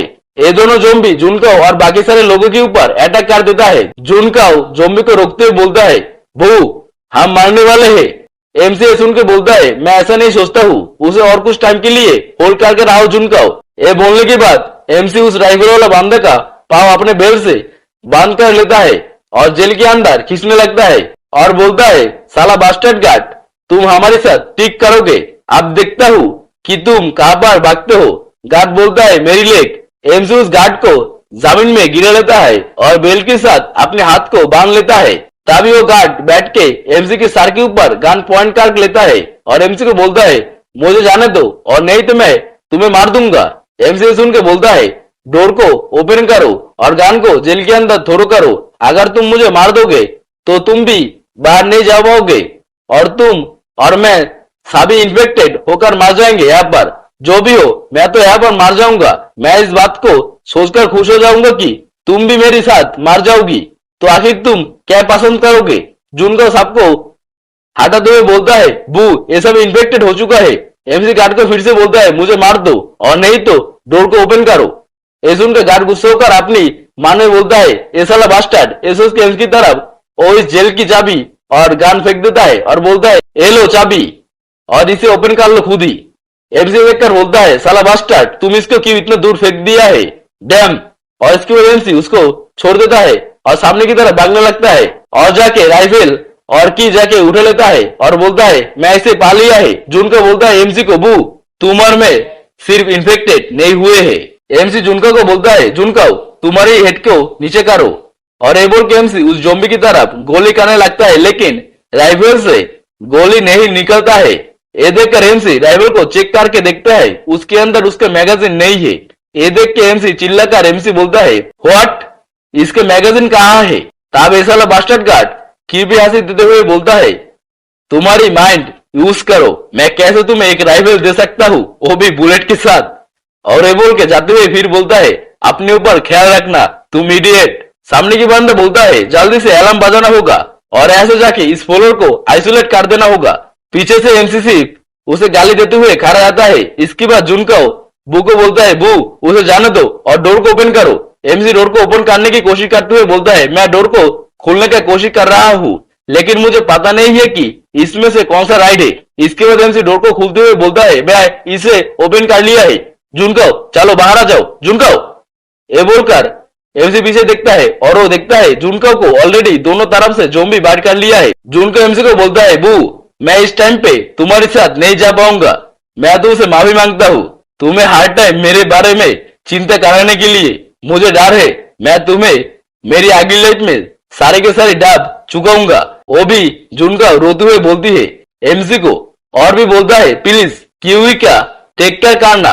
और तभी उसके ऊपर सारे के सारे जोम्बी एक बार में अटैक कर देता है। एमसी देखकर चीखने लगता है और बोलता है, नहीं जुनकाओ। इसके बाद हमारे सीन शिफ्ट होता है डॉक्टर किन और कैप्टन के ऊपर, जहां पर कैप्टन को डॉक्टर किन सीढ़ी से नामते हुए नीचे बोलता है, मैं उसके ऊपर फिर से टेस्ट कराऊंगी, अगर इसमें कोई प्रॉब्लम नहीं होगी तो तुम उसे ले जा सकते हो और ऐसा भी मैं सिर्फ कर सकती हूँ। अगर वो लड़का इन्फेक्टेड हो जाए पेल स्किन डिजीज से नोबडी कैन सेव हिम। और तुम तो जानते हो ये सारे डिजीज बहुत ही खतरनाक होते हैं। और कैप्टन उस वक्त एमसी को देखकर हैरान हो गया था, ना कि उस क्रेजी आदमी को देखकर जो कि अब एक ज़ॉम्बी बन चुका है। मैं इसे अब आप सबको बोल देता हूँ, कॉन्फ्यूज मत होना। इसीलिए तभी पीछे से लिंगली बोलती है, मैं सुनी थी कि सीरम के ऊपर रिसर्च करना एक नया प्रोग्रेस लेकर आई है। ये सुनकर डॉक्टर किन बोलती है, लिंगली तुम्हें इसमें से पीछे हटना चाहिए। पहले हम श्योर कर ले कि ये सारे इन्वायरमेंटल इंडिकेटर्स क्या सेफ रेंज की अंदर है कि नहीं, क्या तुम समझे? लिंगली बोलती है, दिन मेरा नीचे नामने का क्या पॉइंट है? मैं अभी तक कोई नया फेस नहीं देखा है इस सालों के अंदर। अंकल भाई मुझे बोला है मैं और बू फ्रेंड बन सकते हैं। कैप्टन ने सुनने की बात बोलता है, डॉक्टर किन ठीक बोलता है, तुम्हें केयरफुल होने का जरूरत है। तभी जोर जोर से रेड अलर्ट होने लगता है। ये देखकर वो लोग बोलता है, आखिर यहाँ पर क्या हो रहा है? कैप्टन बोलता है, ये तो रेड अलर्ट है, एक मेजर एक्सीडेंट मस्ट भी हो चुका है। मैं सामने की तरफ जा रहा हूँ, आखिर क्या हुआ है ये देखने के लिए तुम दोनों यहाँ पर रहो। कैप्टन एक रूम के अंदर सारे गार्ड को भागते हुए देखकर बोलता है, हे वेट, आखिर यहाँ पर क्या हो रहा है? गार्ड बोलता है, ऊपर की तरफ भागो, हमें इस फ्लोर को जल्दी से आइसोलेट करना पड़ेगा और नहीं तो ये सारे अंडरग्राउंड सिटी बॉम्ब हो जाएगा। ये सुनने के बाद कैप्टन हैरान हो जाता है। इसके बाद हमारा सीन शिफ्ट होता है जेल की तरफ, जहां पर सारे के सारे ज़ॉम्बी जेल का गेट डिस्ट्रॉय करके बाहर निकलकर आने लगता है। एमसी देखकर डर जाता है और वहां से जाते हुए बोलता है, डैम फेयरवेल ब्रो, ये बोल के वहां से भागने लगता है और अपने मन में सोचता है, शायद वो केजी बंदा पहले से ही ट्रैवल किट करना चाहता था। मे बी अदर प्लेस में भी ऐसे इन्फेक्टेड पीपल हो सकता है। मुझे जल्दी से फादर को खोजना पड़ेगा एज सिक्योरिटी फोर्स को। एमसी सोचते सोचते भागी रहा था, लेकिन उसकी नजर तभी पीछे जेल की तरफ जाता है। एमसी जेल की तरफ देखकर बोलता है, क्या जेल को ये सारे ज़ॉम्बी इतने जल्दी तोड़ दिया? हम देखते हैं जेल तोड़ने के बाद सारे ज़ॉम्बी के सामने झुंडकर रहता है और फिर एक एक करके सारे ज़ॉम्बी जो कि गुर्राते हुए एमसी के पीछे पड़ जाता है। एमसी दौड़ते हुए किसी के साथ आकर टकरा जाता है। एमसी ऊपर देखता है, तब वो देखता है कि ये तो उसका फादर है। कैप्टन पूछता है, तुम बच्चे, मुझे याद है तुम जेल के अंदर लॉक थे हेल्थ फोर्स की, आखिर यहाँ पर क्या हो रहा है? क्या तुम अलार्म को बजाया है? बताओ मुझे क्या हुआ? लेकिन तभी कैप्टन का नजर सामने की तरफ जाता है। सामने की तरफ देख के कैप्टन का आंखें बारे बारे हो जाता है, उनकी पसीना बहने लगता है और वो बोलता है, आखिर कैसे ये सारे इन्फेक्टेड लोग इस सीरीज के अंदर आ सकता है? एमसी बोलता है, फादर ये सब आ रहा है, हमें जल्दी से हमारी जान बचाना होगा। कैप्टन गन निकल के सामने की तरफ पॉइंट करके डॉक्टर किन को बोलता है, डॉक्टर किन जल्दी से लिंगली को और वो को लेकर ऊपर में जाइए, मैं सबको कवर दे रहा हूँ। एमसी उसकी फादर की बातें सुनकर डॉक्टर किन की तरफ जाने लगता है और इधर डॉक्टर किन अभी भी हैंग मार के खड़ा हुआ और बोलता है, ये सारे इन्फेक्टेड, ये सारे ज़ॉम्बी आखिर ऐसे कैसे हो सकता है? एमसी उनके पास से जाते हुए सोचता है, डैम इट, क्या तुम सब सुना नहीं? फादर क्या बोला है? आप किस लिए तुम यहाँ पर वेट कर रहे हो? और इधर कैप्टन लगातार गन से फायर कर रहा था, जिसकी वजह से ज़ॉम्बी सामने की तरफ नहीं आ पा रहा था और एक ज़ॉम्बी के ऊपर गोली करने की वजह से वो नीचे गिर जाता है। कैप्टन गोली करते करते बोलता है, यहाँ पर बहुत सारे ज़ॉम्बी है, मेरी पास एनफ बुलेट नहीं है ये सब के साथ डील करने के लिए, इसीलिए जल्दी से यहाँ से ऊपर की तरफ चले जाओ, ऊपर की ग्राउंड तुम सबको प्रोटेक्ट करेगी। कैप्टन जिस ज़ॉम्बी को गोली करके फ्लोर पे गिरा दिया था वो फिर से उठ के बैठ जाता है और उसकी बैग से और भी टेंटिकल निकलने लगता है। इधर एमसी ऊपर जाते हुए लिंगली और डॉक्टर किन को बोलता है, जल्दी से हमें यहाँ से बाहर की तरफ जाना होगा और वहां पर जाके हम सेफ हो सकते हैं। एमसी ऊपर उठ के डोर के पास आके डोर को खोलने का कोशिश करते हुए बोलता है, आखिर इस डोर के साथ क्या गलत है? डॉक्टर किन बोलती है, जब रेड अलार्म बजती है तब एयर टाइट डोर खुद ही लॉक्ड हो जाती है। सिर्फ इसके ही नहीं, साथ ही साथ सब सीडीसी का फ्लोर का डोर भी ऑटोमेटिक लॉक हो गया है। एमसी सुन के बोलता है, आखिर किस सन ऑफ ए बिच ने ये डिजाइन किया है और इसके मतलब क्या हमारे पास कोई चॉइस नहीं है? और साथ ही क्या हम हमारे पीछे की ज़ॉम्बी की वजह से ज़ॉम्बी में इन्फेक्टेड हो जाएंगे? एमसी बोलने के साथ ही हमें दो ज़ॉम्बियों को दिखाई जाता है जो कि कैप्टन की तरफ अटैक करने लगता है। कैप्टन ज़ॉम्बियों को मारते हुए ऊपर उठते हुए बोलता है, बकवास बंद करो और टॉप फ्लोर में जाना शुरू करो, हम वहां की डोर से आइसोलेशन एरिया में जा सकते हैं। ये बोलते बोलते कैप्टन सारे ज़ॉम्बियों का मुंह में दे देता है गन से गोली और इसके बाद कैप्टन भी उन सब के पीछे पीछे वहां से भागने लगता है और सारे के सारे ज़ॉम्बी उनके पीछे फिर से पड़ जाता है। इसके बाद वो सब टॉप फ्लोर में आ जाता है और वहां का डोर खुलने लगता है और एमसी देखता है कि वहां का डोर ओपन हो गया है। इसीलिए एमसी सबको बोलता है ये दरवाजा ओपन है, आप चलो ऐसे निकलते हैं। ये बोलने के बाद डॉक्टर किन और लिंगली बाहर निकल जाता है। एमसी डोर को पकड़ के खड़ा था और इसके बाद कैप्टन भी वहां पर आ जाता है और एमसी को कैप्टन बोलता है बू जल्दी से डोर क्लोज करो। और ये बोल के कैप्टन सामने की ज़ॉम्बी के ऊपर लगातार फायर करने लगता है। एमसी कैप्टन की बातें सुनकर डोर लॉक करने लगता है, लेकिन तभी किसी ज़ॉम्बी ने डोर को क्लोज करने से रोक देता है और उनकी तरफ आने की कोशिश करता है। एमसी उस ज़ॉम्बी को देख के बोलता है जून, लेकिन तभी कैप्टन एमसी को पीछे लेकर आता है और कैप्टन एमसी को बोलता है एक बार रुक जाओ, दैट्स एनफ। और इसके बाद कैप्टन ज़ॉम्बी जून का मुंह में राइफल का नॉल घुसा देता है और एमसी को बोलता है अगर ये बंदा जिसको तुम जानते हो। कैप्टन की बातें पूरी करने से पहले एमसी बोलता है फादर ये अब क्या कर रहे हैं, लेकिन कैप्टन उसकी कोई बात नहीं सुन के जुनकाओ की मुंह की अंदर गोली कर देता है, जो देख एमसी हक्का बक्का हो जाता है। डोर लॉक करके कैप्टन फिर से बोलता है हमें उसे रेस्ट इन पीस एबार करना होगा और ये हमारा रिस्पॉन्सिबिलिटी है। अगर इसके जगह मैं भी कभी होता हूँ तो मुझे भी मार देना, हेजिटेट मत करना। एमसी गुस्सा होते हुए बोलता है ऐसा बातें मत बोलिए। और इसकी बात एमसी सामने की तरफ जाते हुए बोलता है आप चलिए ऐसे सेबेरिया में जाते हैं। जब वो दोनों सामने की तरफ जाने लगता है तब लिंगली बोलती है अंकल हाई, यहाँ पर कुछ गलत है। डॉक्टर किन भी लिंगली को पीछे की तरफ आने के लिए बोलता है। लिंगली और भी डर जाता है सामने की तरफ देख के और बोलती है आखिर ये यहाँ पर क्यों है। डॉक्टर किन बोलती है वो यहाँ पर आना बहुत धीरे धीरे और साथ ही डोर को क्लोज कर देना। और इसके बाद हमें भी सामने की तरफ का सीन दिखाया जाता है जहाँ पर एक ज़ॉम्बी बैठकर किसी बंदे का हाथ खा रहा था और इसके बाद वो ज़ॉम्बी पीछे मुड़ के लिंगली और डॉक्टर किन की तरफ देखता है और उनकी तरफ अटैक कर देता है। ये देखकर एमसी जल्दी से लिंगली की सामने आकर उसे बोलता है ऐसे चले जाओ, यहाँ पर खड़े मत रहो। और ये सब लिंगली को बोल के एमसी ज़ॉम्बी के ऊपर अटैक कर देता है अपनी किक से और उसे बोलता है साले तुझे मारना है क्या।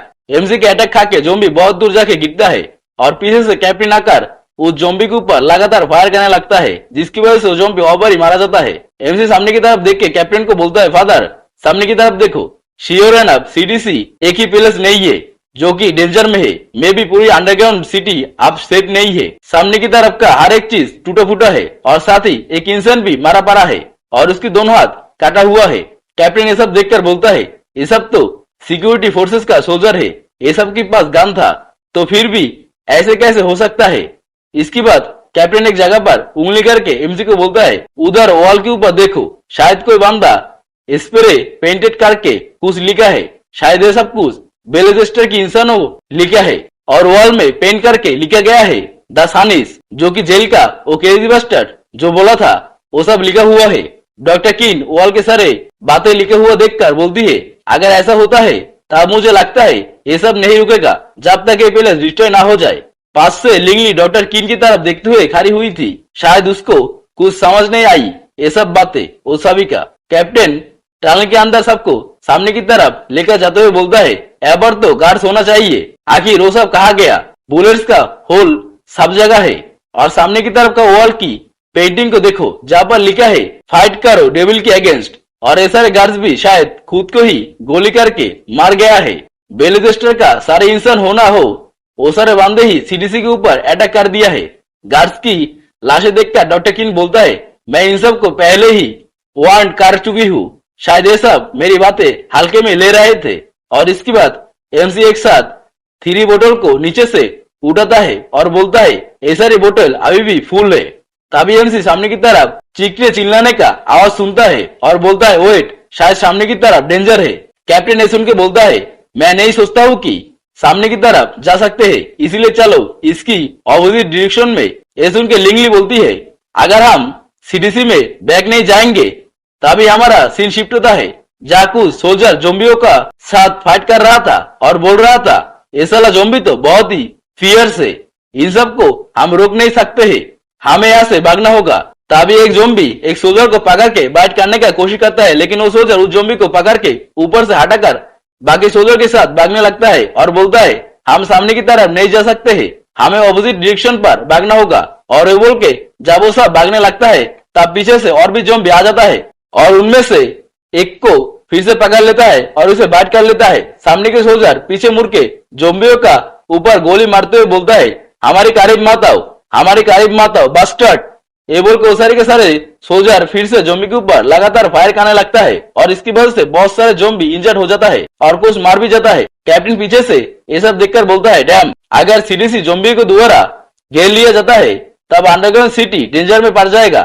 कैप्टन की बात खत्म होने के बाद एमसी बोलता है, चलो यहाँ से ग्राउंड की तरफ जाते हैं, यहाँ पर रुक के मारने के लिए वेट ना करके। डॉक्टर किन एमसी की बातें सुनकर बोलता है, ये इम्पॉसिबल है क्योंकि सारे के सारे एग्जिट ग्राउंड की लॉक हो चुका है अंडरग्राउंड की सेफ्टी के लिए और सीडीसी से सिर्फ रेलवे स्टेशन का रास्ता ही एक्सेस करा जा सकता है। क्या तुम नहीं जानते हो? एमसी सुन के बोलता है, मैं और एक रास्ता जानता हूँ जो कि इस आइसोलेशन एरिया से बाहर है। ये सुनते ही कैप्टन चिल्लाकर बोलता है, देन इतना बकवास मत करके हमें वहां पर ले जाओ। एमसी सुन के बोलता है, ओके, हमें यहाँ से आइसोलेशन एरिया की तरफ ब्लॉकेड गेट की तरफ जाना होगा। इसकी वेंजर हमेशा वहां से सप्लाइज के लिए बाहर जाते हैं। ये बोलते बोलते एमसी भागने लगता है और फिर लिंगली का हाथ पकड़ के उसे बोलता है, कम ऑन, आखिर तुम इतना डाल क्यों हो? तब लिंगली पीछे देखकर बोलती है, तो ये सारे गार्ड्स का क्या होगा अगर हम उन्हें हेल्प ना करें तो? डॉक्टर किन लिंगली को बोलती है, इतना मत चिंता करो उनके बारे में, खुद के बारे में पहले चिंता करो, तुम्हें सिर्फ खुद को जिंदा रखना पड़ेगा। तभी सामने की तरफ एमसी जाते हुए बोलता है, सामने देखो, वहां पर प्लेटफॉर्म में एक ज़ॉम्बी है। तभी ज़ॉम्बी उन सबको देख लेता है और उनकी तरफ अटैक करने के लिए भागने लगता है, लेकिन एमसी उसकी मुंह के ऊपर अटैक करके उसे दूर गिरा देता है और बोलता है, जल्दी से ऊपर चलो। ये सुनते ही लिंगली और डॉक्टर किन एलिवेटर से ऊपर की तरफ जाने लगता है और ऊपर जाते हुए एमसी उन सबको बोलता है, जल्दी से ब्लॉकिंग गेट की तरफ जाओ, अगर एक बार हम इस आइसोलेशन एरिया से बाहर हो जाए तो हम सेव हो सकते हैं। लिंगली जब ऊपर उठता है तब वो कुछ देखकर डर के खड़ी हो जाती है। पीछे से डॉक्टर कीन आकर बोलती है, लिंगली, आखिर तुम यहीं पर क्यों खड़ी हो? लेकिन उनकी नजर जब सामने पड़ता है तब वो बोलती है, ओ माय गॉड, यहाँ पर एक क्या है? यहाँ का तो पूरा फ्लोर ज़ॉम्बी से बारी बारी है। यहाँ पर आउटसाइड ब्लॉकिंग गेट की बाहर मैं तो बहुत सारे ज़ॉम्बी है। अब हम क्या करेंगे? तभी पीछे से एमसी आते हुए बोलता है, आगे तुम सब यहाँ पर रुक क्यों गए हो? वो सारे ज़ॉम्बी हमारे पीछे ही है, जल्दी से सामने की तरफ भागो। ये सुन के डॉक्टर किन बोलती है, हम नहीं भाग सकते हैं सामने की तरफ क्योंकि सामने की तरफ बहुत सारे ज़ॉम्बी है। अगर हम सामने की तरफ फिर भी भागे तो ये सारे ज़ॉम्बी हमें पकड़ के बाइट करके ज़ॉम्बी में कन्वर्ट कर देगा। जल्दी से कुछ करो, वो सारे ज़ॉम्बी हमारी तरफ आ रहा है। तभी पास से कैप्टन बोलता है, मुझे फॉलो करो। ये सुनकर डॉक्टर किन कैप्टन की तरफ देखने लगता है। कैप्टन एक राइफल से और शील्ड लेकर एमसी को बोलता है, वो जल्दी से कवर करो फिलंग को और फिर ग्राउंड की तरफ चलो। और तभी ज़ॉम्बी उनके पास आ जाता है। ये देखकर कैप्टन वो सारे ज़ॉम्बी के ऊपर अटैक कर देता है, जिसकी वजह से जो ज़ॉम्बी वहां पर गन से गोली खा के मार जाता है। और इसके बाद कैप्टन अपनी शील्ड को सामने लेकर अपने सामने का सारे ज़ॉम्बियों को ब्लॉक करते हुए गन से गोली करके मार डालता है और सामने की तरफ जाते हुए सबको उनके पीछे आने के लिए बोल देता है। ये सुनते ही लिंगली और डॉक्टर किन कैप्टन की तरफ जाने लगता है और डॉक्टर किन बोलती है, इस ऊपर का ज़ॉम्बी हमें कैच करने ही वाला था। तब पीछे से एमसी बोलता है, तुम सब सामने की तरफ भागते रहो, मैं तुम सबको कवर करती हूँ। और ये बोल के एमसी अपने एक हाथ में लाइटर और एक हाथ में गैस की बोतल लेकर रेडी हो जाता है सारे ज़ॉम्बियों को बांध करने के लिए। और जब एमसी ज़ॉम्बियों को बांध करने जा रहा था तब एक सोल्जर ज़ॉम्बियों के अंदर से भागते हुए सामने की तरफ आते हुए बोलता है, वेट, प्लीज मेरी भी हेल्प करो, मुझे यहाँ पर अकेला छोड़ के मत जाओ, मेरे पास गन है, मैं तुम्हारी हेल्प कर सकती हूँ। ये बोलते बोलते वो सोल्जर उसके आसपास और सामने का ज़ॉम्बियों को मार रहा था, लेकिन तभी सोल्जर के ऊपर एमसी का अच्छे से नजर आता है और फिर एमसी वहां से भागते हुए बोलता है, सॉरी मैन, मैं तुम्हें हेल्प नहीं कर सकता हूँ और तुम्हारी गन तुम्हारी पास ही रखो, मैं होप करता हूँ कि तुम्हारी पास एनफ बुलेट होगी। ये बोल के एमसी लिंगली के पास आ जाता है और लिंगली एमसी को बोलता है, क्या तुम पागल हो? ये आदमी तो गुआंगगांग बायोफार्मास्यूटिकल कंपनी का एक सोल्जर है, तो तुम कैसे उसे हेल्प ना करके भाग सकते हो? एमसी चिल्लाकर उसे बोलता है, उसे अच्छे तरीके से देखो, क्या तुम उसकी इंजरी पाको देख नहीं पा रहे हो? उसको ऑलरेडी ज़ॉम्बी ने बाइट कर लिया है और वो जल्दी एक ज़ॉम्बी में ट्रांसफॉर्म हो जाएगा। लिंगली भी ये देखकर घबरा जाता है, उसकी आंखें बारी बारी हो जाती है और पीछे के उस सोल्जर को ऑलरेडी बहुत सारे ज़ॉम्बी पकड़ लिया था और उसके ऊपर अटैक करके उसकी मांस खा रहा था। वो सोल्जर डर में कातराते हुए बोलता है, प्लीज मुझे हेल्प करो, प्लीज मुझे अकेला यहाँ पर छोड़ के मत जाओ, no please please. Damn damn, आखिर क्यों क्यों तुम मुझे सेव नहीं कर रहे हो? लेकिन एमसी और उसके सारे साथी उस सोल्जर की कोई मदद नहीं करता है और सामने की तरफ भाग जाता है। ये देखकर वो सोल्जर बोलता है, मैं तुम्हें कभी नहीं माफ करूंगा, मैं तुम्हें मार दूंगा।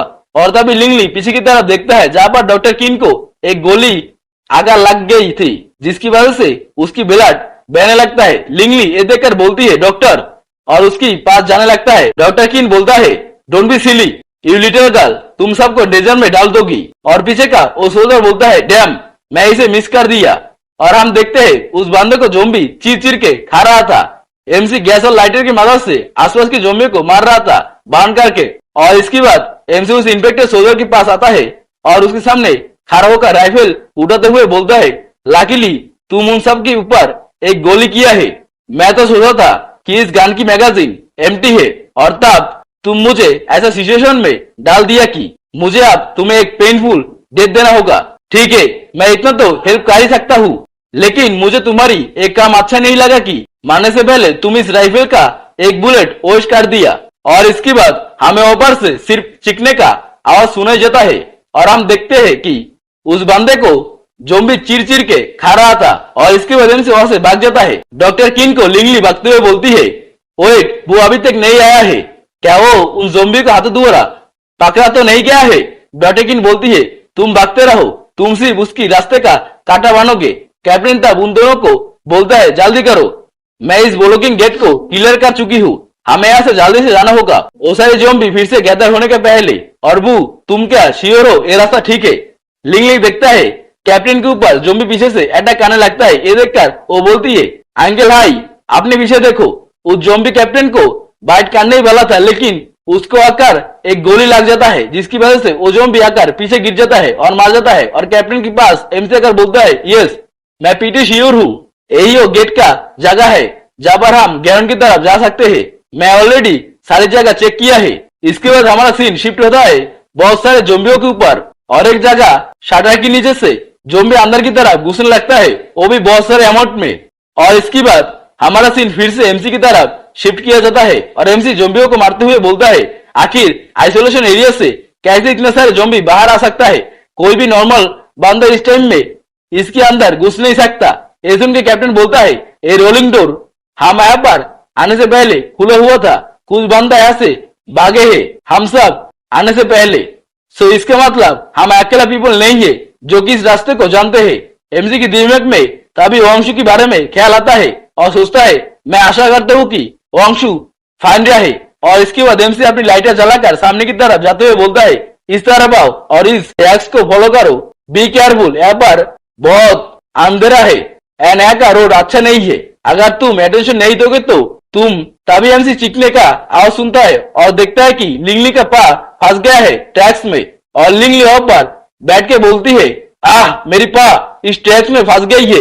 और साथ ही साथ लिंगली की पा से खून भी निकल रही थी। एमसी देखकर चिल्लाकर बोलता है, तो तुम वहां पर बैठ के किसके लिए वोट कर रहे हो? अपनी पा निकालो और ऐसे चलो। डॉक्टर किन लिंगली का पाँव से बाहर निकलने का कोशिश करती है और उसे बोलती है, तुम्हारे जूते खोलो और अपनी मसल को रिलैक्स करो, टेढ़ा करो इसे और अपनी पा आहिस्ता आहिस्ता निकलने का कोशिश करो। लिंगली बोलती है, नहीं, मैं ये नहीं कर सकती हूँ, मेरी पा बहुत ही दर्द कर रही है। तभी एमसी बोलती है, हे जल्दी करो, जोम्बी इधर आ रहा है। और हम देखते हैं उनकी तरफ एक जून जोम्बी आ गया था। ये देखकर कैप्टन बोलता है, बू, अपने आप को सेफ रखना, मैं इन दोनों को कवर देने का ट्राई करती हूँ। एमसी बोलता है, हाँ मैं जानता हूँ और मैं इसे अब यूज करूंगा। और ये बोल के एमसी सामने की तरफ राइफल पकड़ के शूट कर देता है, जो कि सीधा जाके एक जोम्बी के सर के अंदर घुस जाता है, जिसकी वजह से उस जोम्बी का सर की चित्रे उड़ जाता है और वो जोम्बी वहां पर गिर के मार जाता है। एमसी उसे गोली करने के बाद अपने मन में बोलता है, डैम, मैं इस गन को ठीक से इसकी रिकॉइल की वजह से पकड़ नहीं पा रहा हूँ, मेरी हाथ नम हो गया है, मुझे समझ नहीं आ रहा है फादर कैसे इस गन को फ्रीली यूज कर पाता है। कैप्टन बू को बोलता है, बू होल्ड करना। ये सुन के एमसी बोलता है, ये बात मुझे बोलना यूजलेस है, उन सबको पूछो जल्दी करने के लिए। ये सुन के डॉक्टर किन बोलती है, मैं इसकी पाव को मूव नहीं कर पा रही हूँ क्योंकि इस स्टील पर बहुत ही जंग लगा हुआ है। लिंगली तब बोलती है, डॉक्टर किन, मुझे अब पर अकेला छोड़ दीजिए और आप चले जाइए, नहीं तो हम सब यहीं पर मारे जाएंगे। ये सुनकर डॉक्टर किन बोलती है, ऐसे बच्चों वाली हरकत मत करो। अगर तुम्हें ज़ॉम्बी इन्फेक्टेड कर दे तो वो दर्द इससे भी ज्यादा पेनफुल होगा। और ये बोल के डॉक्टर किन जोर से उसकी पाव को बाहर निकल लेता है, जिसकी वजह से उसकी पाव काट जाता है थोड़ा सा, और लिंगली इसकी वजह से चीखने लगती है। लिंगली अपने पाव को बाहर निकालने के बाद बोलती है, मेरी पाव दर्द कर रहा है। डॉक्टर किन बोलती है, तुम्हारी पाव बाहर निकल गई है। एमसी बोलती है, मैं तुम सबको कवर करती हूँ, जल्दी से ऐसे भागो। लिंगली भागते हुए बोलती है, मैं भाग नहीं पा रही हूँ, मेरी पाव दर्द कर रही है। एमसी के पास से एक ज़ॉम्बी लिंगली और डॉक्टर किंग की तरफ चला जाता है, और इसकी वजह से एमसी बोलता है उनको, मैं एक ज़ॉम्बी को मिस कर दिया है। नो वे, जल्दी अपने पीछे देखो, एक ज़ॉम्बी लिंगली तुम्हारे पीछे जा रहा है। वो ज़ॉम्बी लिंगली के ऊपर अटैक कर देता है। ये देखकर एमसी और कैप्टन डर जाता है, लेकिन तभी उस ज़ॉम्बी की मुख के ऊपर कोई अपने हाथ रख देती है और उसे रोक देता है। हम देखते हैं ये और कोई नहीं डॉक्टर किन है, जो कि ज़ॉम्बी की मुख के ऊपर हाथ रख के उस ज़ॉम्बी को रोक देता है। ज़ॉम्बी डॉक्टर किन के हाथ में काट लेता है और डॉक्टर किन की एक उंगली ज़ॉम्बी खा लेती है, जिसकी वजह से डॉक्टर किन जोर से चीखने लगती है। और डॉक्टर किन उस हालत में सबको बोलती है, मुझे यहाँ पर छोड़ के तुम सब सामने की तरफ भागो, लिंगली को कैरी करके। कैप्टन ज़ॉम्बी को मारते हुए बोलती है, बू जल्दी करो, लिंगली को कैरी करना शुरू करो। एमसी लिंगली को सामने आकर बोलता है, लिंगली जल्दी से मेरे बैग में उठकर बैठो। लिंगली बोलती है, लेकिन डॉक्टर किन एमसी उसके हाथ पकड़ के उठाते हुए बोलता है, शट अप, अगर तुम वहां पर फंस नहीं जाते तो यहाँ पर ऐसा कुछ नहीं होता। लिंगली रोते हुए बोलती है, मुझे छोड़ दो। नहीं डॉक्टर किन। एमसी उसकी कोई बात ना सुनकर सामने की तरफ भागने लगता है, और इधर कैप्टन बोलता है, डॉक्टर किन। लेकिन कैप्टन को कुछ बोलते ना देते हुए डॉक्टर किन बोलती है, मेरे ऊपर बुलेट वेस्ट मत करो और तुम ऐसे चले जाओ, मैं ऐसा ज़ॉम्बी को कुछ टाइम तक रोक के रखती हूँ। और रोते हुए कैप्टन की तरफ देखते हुए बोलती है, तुम जिंगली को प्रोटेक्ट करना, वो हमारा लास्ट होप है। कैप्टन जिंगली को सैल्यूट करते हुए बोलता है, डोंट वरी, मैं प्रॉमिस करता हूँ कि मैं तुम्हारा ये टास्क कंप्लीट करूंगा। और ये बोल के कैप्टन डॉक्टर किन को वहां पर ज़ॉम्बियों के साथ रख के चला जाता है। डॉक्टर किन मारने के पहले अपनी पास्ट मेमोरी याद करने लगता है। पास्ट में डॉक्टर किन जिंगली को जब देखती है तब उसकी तरफ डॉक्टर किन अपने हाथ बढ़ा देती है और जिंगली भी उसकी हाथ पकड़ लेती है। और उसके बाद हमारा सीन डॉक्टर किन की प्रेजेंट में आ जाता है, जहां पर डॉक्टर किन को चारों तरफ से ज़ॉम्बी अटैक करके उसकी मांस खाने लगता है, वो भी चिर के, जो कि बहुत ही दर्दनाक और खतरनाक लग रही थी। और इसके बाद हमें सिर्फ डॉक्टर किन की चिल्लाने का आवाज सुनाई जाती है, और इसके बाद हमें एक टनल की डोर की सीन दिखाई जाता है, जहां से एमसी बाहर निकलते हुए बोलती है, थैंक्स टू डॉक्टर किन, हम उनकी वजह से ज़ॉम्बी से डिस्टेंस मेंटेन कर पाए हैं। इसके बाद एमसी जिंगली की तरफ हाथ देते हुए बोलता है, आ जाओ, हम इसके बाद एक अंडर कंस्ट्रक्शन सबवे स्टेशन की तरफ आ जाएंगे इस वेंट को क्रॉस करने के बाद, और इसके बाद हम कंप्लीटली ऐसे बाहर चले जाएंगे। लेकिन इधर जिंगली रो रहा था बैठ के। एमसी बोलता है, हे। जिंगली रोते हुए बोलती है, डॉक्टर किन, मेरी वजह से मैं जानबूझ के वहां पर नहीं गिरी थी। और ये बोल के जिंगली वहां पर जोर जोर से रोना शुरू कर देता है।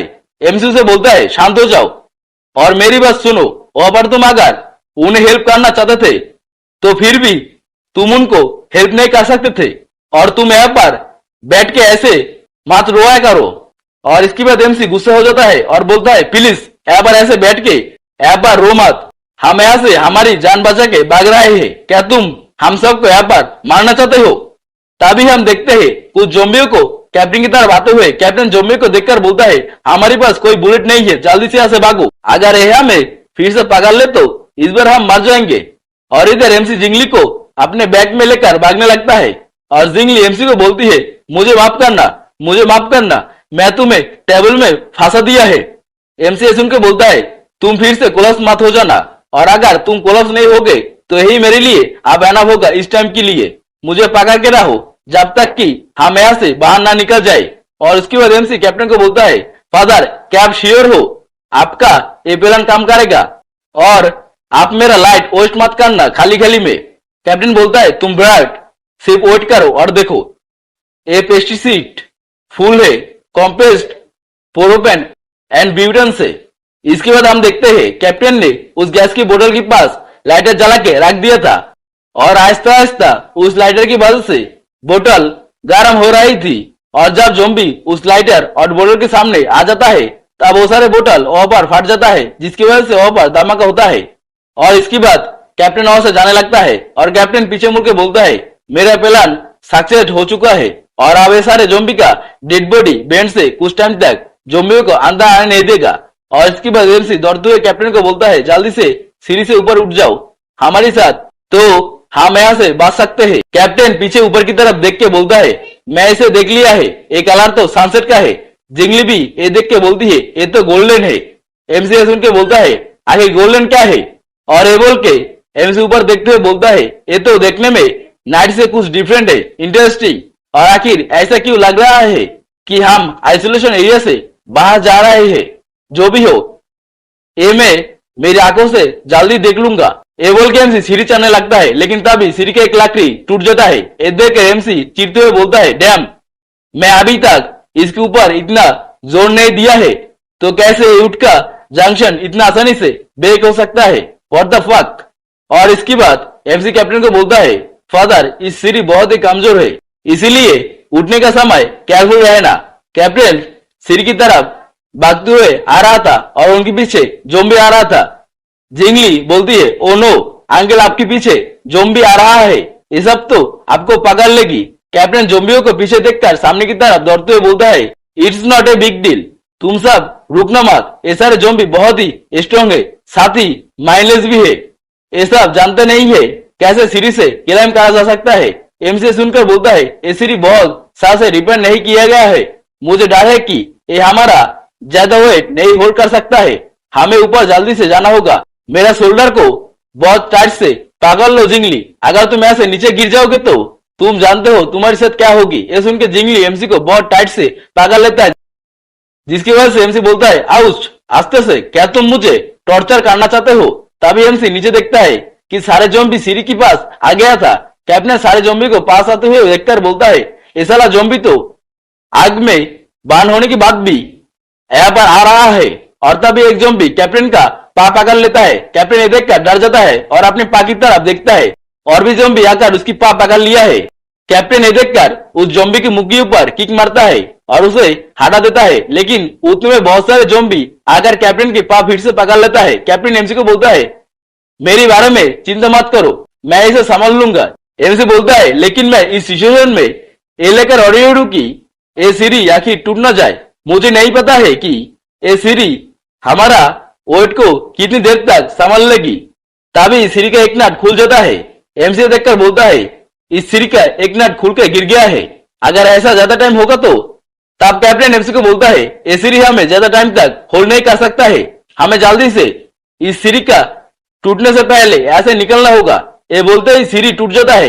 एमसी जल्दी से जाम करके ऊपर की सीढ़ी पकड़ लेता है और जिंगली को एमसी बोलता है तुम्हारी वजह से मेरी ऑलमोस्ट नेक ब्रोक हो जाता, तुम मुझे बहुत टाइटली होल्ड करके रखे हो, ऐसे ऊपर का रास्ता सिर्फ 2 मीटर से, तुम मेरे सोल्जर से क्लाइम करके ऐसे बाहर चले जाओ। तभी जिंगली बोलती है वेट अंकल हाई, तो ये सुन के एमसी नीचे की तरफ देखता है जहां पर कैप्टन उस टूटे हुए सीढ़ी के ऊपर था और उसके नीचे बहुत सारे जोम्बी था जो कि उनके ऊपर अटैक करने का कोशिश कर रहा था। कैप्टन बोलता है डैम, मैं कभी भी ये नहीं सोचा कि मैं इस जोम्बियों का कभी खाना बन जाऊंगा। और इधर एमसी जिंगली को बोलता है जिंगली जल्दी से बाहर जाओ और बाहर देखो, फादर को सेव करने के लिए कुछ लेकर आओ। जिंगली बोलती है आखिर मैं क्या ही फाइंड करूंगी। एमसी चिल्लाकर बोलता है जाओ। और इधर कैप्टन बोलता है बू ये करने के लिए अब बहुत देर हो चुका है, ये सीढ़ी बहुत ही जल्द पूरी तरीके से ब्रेक हो जाएगा, इसलिए मेरी बातें अच्छे से सुनो। हम 3 दिन के बाद टीवी टावर में मिलेंगे, बाहर जो सबसे टॉलेस्ट बिल्डिंग तुम देखोगे वही है टीवी टावर। अगर मैं वहां पर 3 दिन के अंदर नहीं देखी तो तब मेरे लिए वेट मत करना, सीधा साउथ की तरफ बायोलॉजिकल रिसर्च इंस्टीट्यूट है गुआंगझू का, वहां पर चले जाना। तुम दोनों वहां पर सेफ रहोगे उस underground facilities of centre Iceland में। एमसी सुन के बोलता है बुलशिट, बातें मत करो, मैं तुम्हें सेव कर लूंगी, वहां से मूव मत करना, मेरे लिए वेट करो। कैप्टन बोलता है जिंगली का ख्याल रखना। एमसी कैप्टन को खड़े होते हुए देखकर बोलता है खड़े मत हो, नीचे झुक जाओ।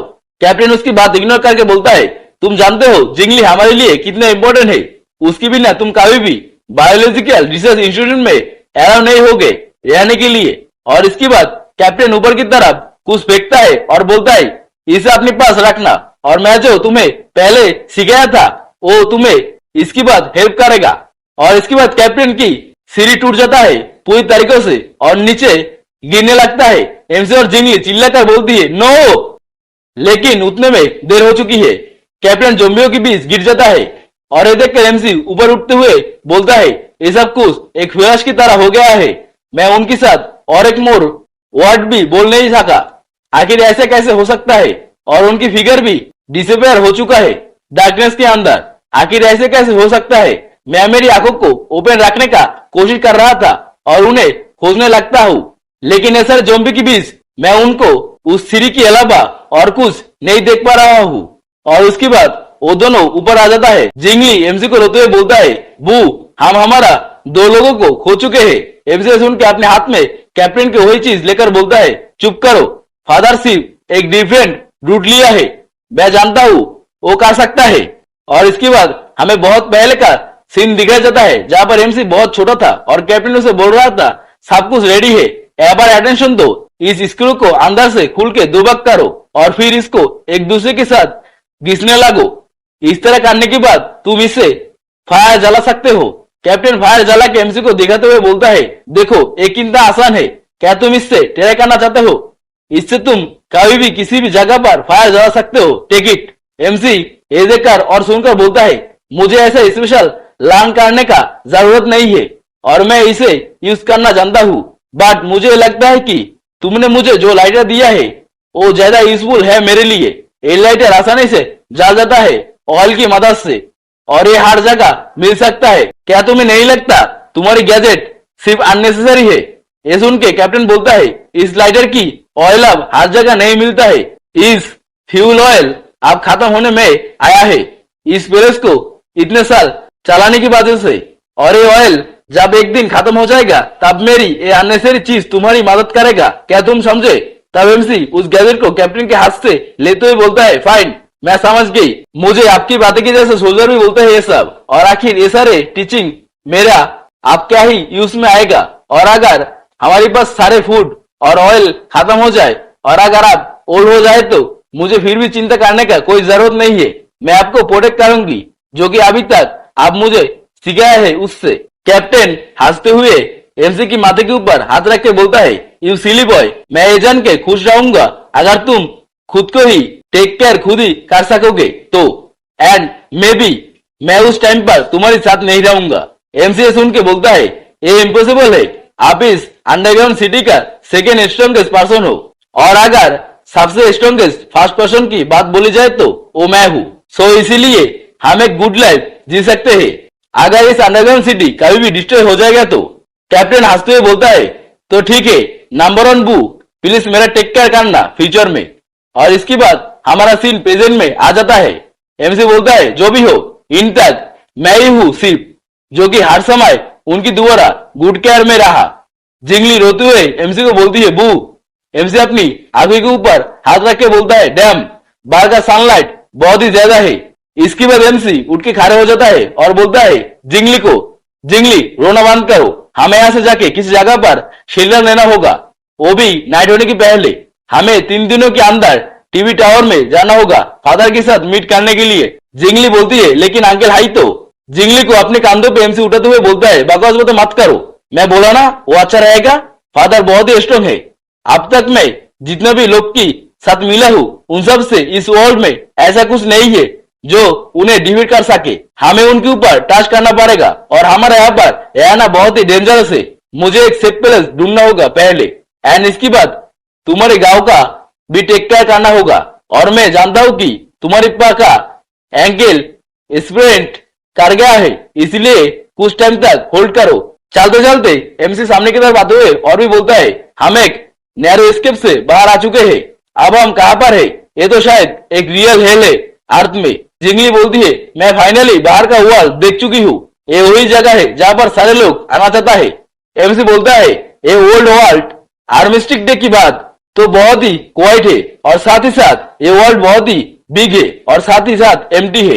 एमसी सामने की तरफ चल रहा था तब जिंगली बोलती है मुझे तो लग रहा था कि टनल की तरह और साथ ही यहाँ पर भी शायद ज़ोंबी बड़ा बड़ा होगा, लेकिन यहाँ का जो वाइंड ब्लोइंग गिरा से एंड तुम्हारी जो फुट स्टेप है इसकी वजह से मैं कन्फर्म डिप हो जाऊंगा। एमसी बोलता है बकवास बातें बोलना बंद करो और एका जो ऑर्डिनरी ज़ॉम्बी है और वो सब दिन में बाहर निकलना पसंद नहीं करते हैं। मेरे पास डिफरेंट स्टोरी है नाइट का। फॉर्चुनेटली हम डे टाइम की अंदर एस्केप कर गए और अगर हम यहाँ पर वो सारे ज़ॉम्बियों के साथ अभी मिल गए तो तुम्हें इस हालत में लेकर तो कन्फर्म है कि मैं और तुम यहाँ पर मारे जाएंगे। जिंगली बोलती है मैं सॉरी मेरी पाव के लिए। एमसी बोलता है तुम्हें माफी मांगने का कोई जरूरत नहीं है। अगर मैं एक सेफ प्लेस पाता हूँ तो मैं तुम्हें वहां पर छोड़ दूंगी और इसके बाद मैं कुछ टाइम तक रेस्ट करना चाहता हूँ। तभी जिंगली की पेट से आवाज आती है। ये सुन के एमसी बोलता है आखिर तुम्हारी पेट से आवाज कैसे आ रहा है? क्या तुम्हें भूख लगी है? जिंगली बोलती है नहीं, ऊपर की तरफ इसका क्या देखो वहां पर शायद डार्क क्लाउड है। ये सुन के एमसी भी ऊपर की तरफ आसमान में देखता है और आसमान से डार्क क्लाउड गुरने लगता है। ये देख कर एमसी बोलता है ये साउंड सुन के और देख के लगता है आसमान के सारे डार्क क्लाउड हमारी तरफ आ रहा है। नहीं, ये तो हमारे ऊपर बारिश करने आ रहा है। डैम, अगर हम बारिश में भीग जाएंगे तो हम भी इन्फेक्टेड हो सकते हैं। तभी ये सुन के जिंगली बोलती है सीरियसली? आखिर कैसे अब इस टाइम पर बारिश हो सकती है, वो भी सनशाइनिंग की समय पर? एमसी जिंगली को लेकर दौड़ते हुए सामने की तरफ जाते हुए बोलता है कौन है तुम्हें बोली है? क्या तुमने ये सुना नहीं कि जब ईस्ट में सनी है तब वेस्ट में बारिश है? जिंगली बोलती है लेकिन अब तो सनसेट है। ओ नहीं, अब तो बारिश भी गिरना चालू हो गई है। बू, बारिश तो बहुत जोर जोर से बहने लगती है। तुम इन्फेक्टेड हो जाओगे अगर ये बारिश तुम्हारी आंखों के अंदर अगर चले जाए। हमें किसी जगह पर जाके छुपना होगा जब तक बारिश रुक ना जाए और इसके बाद हम एक सेफ प्लेस खोज लेंगे। एमसीए सुन के बोलता है नहीं, अगर बारिश नहीं रुकी वो भी डार्क होने से पहले तो हम दोनों ज़ॉम्बियों के हाथों द्वारा मारा जाएंगे। जिंगली बोलती है लेकिन ये बारिश तो तुम्हारी आंखों के अंदर चला जाएगी। ओएल, तुम पीछे मत देखना, मैं कुछ करती हूँ। ये बोल के जिंगली कुछ करने लगता है और इधर एमसी शॉक्ड होके सोचने लगता है। ये तो ऐसा लग रहा है कि ये सोच के एमसी जिंगली को पूछती है व्हाट द हेल जिंगली, आखिर क्या कर रहे हो तुम? What the hell? Zhengli MC की शोल्डर के ऊपर उठ के बैठते हुए उसे अपनी कपड़ों के अंदर बारिश से छुपाते हुए बोलती है मैं तुम्हें बचा रही हूँ बारिश से और ऐसे मुंह करा बंद करो। तुम्हारे ऐसे मुंह करने की वजह से मेरी पाँव में मैं और भी दर्द पा रही हूँ। एमसी चिल्लाते हुए बोलता है डैम, मुझे मेरा बॉडी इतना वेट क्यों लग रहा है? जिंगली ये सुन के शर्माती हुई बोलती है क्योंकि अब बारिश हो रही है, जाओ और जाके एक सेफ प्लेस ढूंढो। तभी उन दोनों के सामने की तरफ एक शॉप के ऊपर नजर जाता है और वो दोनों जल्दी से उसके पास चला जाता है। एमसी उस शॉप की शटर खोल के अंदर जाने के लिए लॉक खोलने लगता है और आसानी से एमसी वो लॉक खोल भी लेता है। लॉक खोल के एमसी बोलता है मैं ये कर लिया है, लकीली मेरे पास एक टेक्टिकल पेन था। अब मुझे देखने दो आखिर ये प्लेस कैसा है। तभी एमसी सामने की तरफ एक इंसान जैसे कुछ देखकर शॉक हो जाता है और एमसी जिंगली को बोलता है जिंगली जहां पर हो वहीं पर ही रहो। और ये बोल के सामने की तरफ उस इंसान को बोलती है तुम कौन हो? तभी हमें उस इंसान को दिखाया जाता है जो कि एक ज़ॉम्बी की तरह या फिर मैं कहूँ तो एक गोस्ट और एक डिमन की तरह लग रहा था, लेकिन असल में एक लेडी डॉल है। सिर्फ एमसी उसे देखकर बोलता है ये तो एक डमी है। पीछे जिंगली बोलती है ये तो एक मॉडल है, मैं इसके बारे में एक फैशन मैगजीन में पढ़ी थी। सो ये एक क्लोथिंग शॉप है। That's great. ये देखने में बहुत ही डार्टी है लेकिन यहाँ पर सिर्फ एक लेयर का धूल है। मुझे देखने दो आखिर क्या मैं मेरे लिए कुछ पहनने के लिए अगर कुछ पा जाती हूँ कि नहीं। मुझे मेरी ड्रेस चेंज करनी है क्योंकि मेरी ड्रेस बारिश में पूरी तरीके से भीग गई है। ओएल, मुझे लगती है कि मैं यहाँ पर अच्छा कुछ पा नहीं सकता हूँ, लेकिन फिर भी खोजने में क्या ही कसूर है। एमसी उसके पीछे कुछ 18+ चीज देखकर छोटे छोटे आवाज में बोलता है ये एक रीजन है कि यहाँ पर कोई क्यों नहीं आता है। समझ रहे हो? अगर तुम समझ नहीं सकते हो तो जाके पोगो देखो। तब जिंगली एमसी को बोलती है बू, आखिर तुमने क्या बोला है? एमसी बोलता है नहीं, कुछ नहीं, मैं तो तुम्हारी गांव को ठीक करने के लिए कुछ ढूंढ रहा था, नथिंग एल्स। अब एमसी कुछ प्लास्टिक का बोतल देखकर बोलता है ओएल, मैं इस चीज को आपके लिए यूज कर सकता हूँ, ये मेरी आप कुछ काम में आ जाएगा शायद। जिंगली एमसी को पूछती है आखिर तुम इस प्लास्टिक की बोतल से क्या करोगे? एमसी बोलता है मुझे कुछ रेन वाटर लेना पड़ेगा, तुम्हारे गांव को पहले क्लीन वाटर से क्लीन करना पड़ेगा, नहीं तो जाने की उस सारे बैक्टीरिया तुम्हारे गांव की जगह इन्फेक्टेड कर देगी। और एबल के एमसी रेन की वाटर प्लास्टिक बोतल में बांधने लगता है। बारिश बोतल के अंदर गिद्धे चैटरिंग और पैटरिंग का साउंड करते हुए एमसी देखकर बोलता है, ये बारिश तो बोतल को बहुत ही गर्म कर रहा है। उसके बाद हमारा सीन जिंगली की तरफ होती है, जहां पर वो एक अंडरगारमेंट्स लेकर बोलती है, ये क्या है? मैं समझ गई, लेकिन मुझे नहीं लगता है कि ये कोई क्लोथ शॉप है, लेकिन इसके अंदर एक हॉल क्यों है? तभी एमसी एक दरवाजा तोड़ डालता है और बोलता है, इसका साउंड तो बहुत लाउड है, क्या तुम मुझे कुछ बोल रही थी? मैं इसकी साउंड की वजह से कुछ सुन नहीं पाई। जिंगली बोलती है, नहीं कुछ नहीं, लेकिन तुम उस डोर को क्यों तोड़ रहे हो? एमसी सुन के बोलता है, ओबियसली मैं ऐसे तोड़ के इससे फायर जलाऊंगा। फिर एमसी उसकी तरफ देख के शर्मा जाता है। जिंगली भी शर्माते हुए बोलती है, ओएल मैं जानती हूँ कि ये शॉर्ट है, लेकिन जो अदर ड्रेस है वो कम्प्लीटली पहनने का कोई तरीका नहीं है। एमसी अजीब से शक्ल बना के बोलता है, लेकिन तुम ऐसा अजीब से सॉक्स क्यों पहने हैं? और साथ ही इसमें ये सारे होल क्यों है? ये सुन के जिंगली बोलती है, ये सारे मेरी पाँव में अच्छे से फिट नहीं हो रही थी, इसलिए इसमें मैं थोड़ी सी होल कर दी, और साथ ही ये ग्राउंड भी थोड़ा सा कोल्ड है बारिश की वजह से। एमसी ऊपर की तरफ गुस्से होकर जाते हुए बोलता है, जो भी हो मैं ऊपर की तरफ जा रही हूँ बेलकुनी में फायर जलाने के लिए, ज्यादा तुम कुछ गाड़ भी पा सकती हो और तुम ऊपर खुद ही आ जाना। और इसके बाद एमसी ऊपर आके फायर जला के उसके ऊपर बोतल रख के वाटर को गर्म करने लगता है।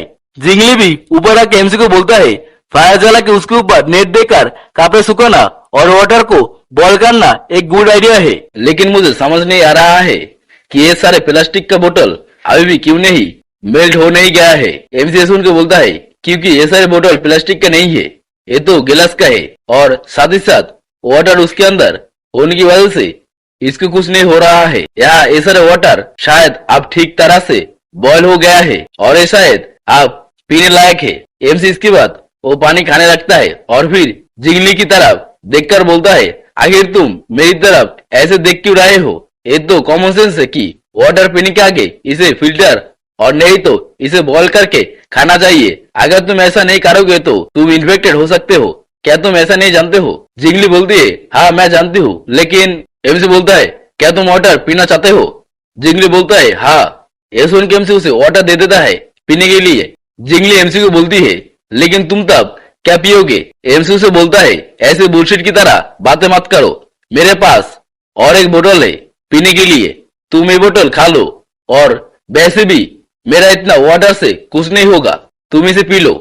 ये सुनकर जिंगली एमसी के हाथ से लेकर पीने लगता है और एमसी बोलता है, मुझे लगता है इस वाटर से मैं तुम्हारी गांव को क्लीन कर सकता हूँ। और इसके बाद एमसी उसके गांव को क्लीन करने लगता है और फिर एमसी उसके पाव को ठीक करने लगता है, क्योंकि उसकी पाव की नेक डिसलोकेट हो गई थी। एमसी करने की वजह से जिंगली दांत में जोर से चीखने लगता है और फिर सब शांत। फिर हमारा सीन रात में शिफ्ट होता है, जहां पर जिंगली सो रहा था और एमसी उसके पास में बैठकर गार्डिंग कर रहा था। तभी एमसी देखता है जिंगली सोते हुए अजीब सी हरकत कर रही थी। ये देख एमसी सोचता है, ये बारिश रियली जिंगली को हार्ट नहीं कर सकता है। सो ये सारे रूमर्स साथ से डॉक्टर किन और फादर इसे अपनी जान देकर बचाया है। आउटसाइड का पूरा पीपल आइसोलेशन एरिया के अंदर अभी तक मार चुके होगी और ये सब का सेक्रीफाइस दे दिया गया है सिर्फ जिंगली को प्रोटेक्ट करने के लिए। क्या जिंगली इतना ज्यादा इम्पोर्टेंट है?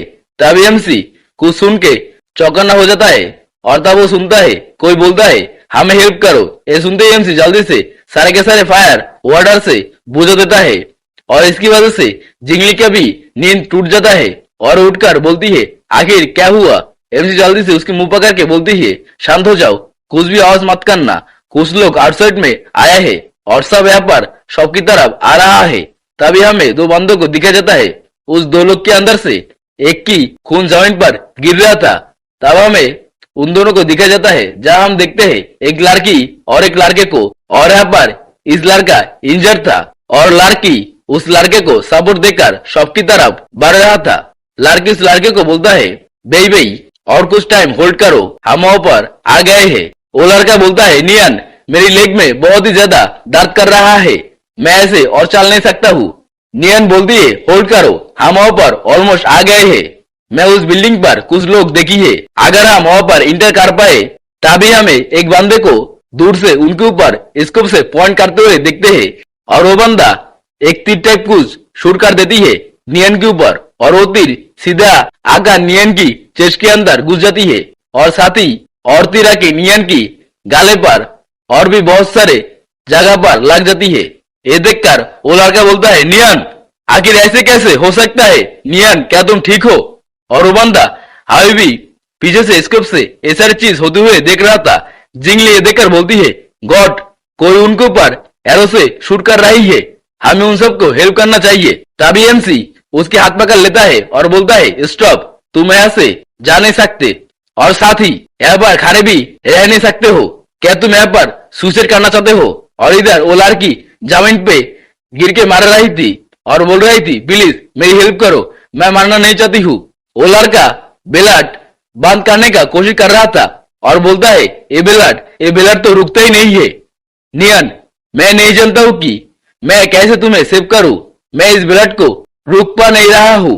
और वो लड़का वहां से उड़ते हुए बोलता है, हमें उस अर्नगन सिटी से निकलते हुए बहुत मुश्किल का सामना करना पड़ा, मैं यहाँ से चला जा रहा हूँ, अगर मैं यहाँ पर रहूंगा तो मैं भी मारा जा सकता हूँ, मुझे माफ करना नियन, मैं मारना नहीं चाहता हूँ, मुझे अब यहाँ से जाना होगा। ये बोलकर जब वो सामने की तरफ जाना शुरू करता है तभी उसकी पाव के ऊपर और एक एरो आकर लगता है। दर्द की वजह से वो बंदा वही पर ही गिर जाता है और रोते हुए बोलता है, मुझे दर्द हो रहा है, प्लीज मेरे ऊपर एरो शूट मत करो, मैं मारना नहीं चाहता हूँ। और इधर जिंगली एमसी का हाथ छुड़ाते हुए बोलती है, मुझे छोड़ दो, मैं उन सबको सेव करके रहूंगी, मैं उनको ऐसे मेरे सामने मरते हुए देख नहीं सकती। ऐसे यहाँ पर बैठ के एमसी जिंगली की बात और हरकत देखकर गुस्सा हो जाता है और बोलता है, तुम्हारी इस हरकत की वजह से मैं मानना नहीं चाहता हूँ, मेरी बात सुनो, यहाँ पर बहुत ही अंधेरा है लेकिन फिर भी वो बंदा उन दोनों को आसानी से शूट कर पा रहा है, इसका मतलब उसके पास नाइट विजन गॉगल है। अगर वो बंदा उन दोनों को अच्छे तरीकों से देख सकता है फिर वो शूटर हम दोनों को भी देख सकता है। तुम यहाँ पर सेफली खड़ा हो जाओ, नहीं तो तुम भी मारे जाओगे क्योंकि तुम उसकी रेंज के अंदर हो। वो बंदा चाहता है कि हम दोनों उन दोनों को जाके सेव करे, इसीलिए वो शूटर डायरेक्टली उन दोनों को नहीं मार रहा है। अगर तुम उसकी रेंज के अंदर चला जाओगे तो हम दोनों भी मार जाएंगे। उसके हाथों द्वारा अपने दिमाग को काम करना चालू करो, यू इडियट। वो स्नाइपर वाला एमसी और जिंगलू को दूर से देखते हुए बोलता है, वो दोनों बांधाबांधी तो आपस में ही फाइट कर रहा है, व्हाट ए पिटी, शायद वो दोनों मेरा ट्रिक को समझ लिया है। और इधर एमसी जिंगली को बोलता है, डॉक्टर किन के डेथ के बारे में सोचो, वो भी शायद नहीं जाएगा, तुम यहीं पर मीनिंगलेसली मारे जाओ। अगर तुम सिर्फ जिंदा रहोगे तो मैं और फादर दोनों उस गुआंजुओ की बेस के अंदर जा पाएंगे, इसलिए मैं तुम्हें मारने नहीं दे सकता हूँ।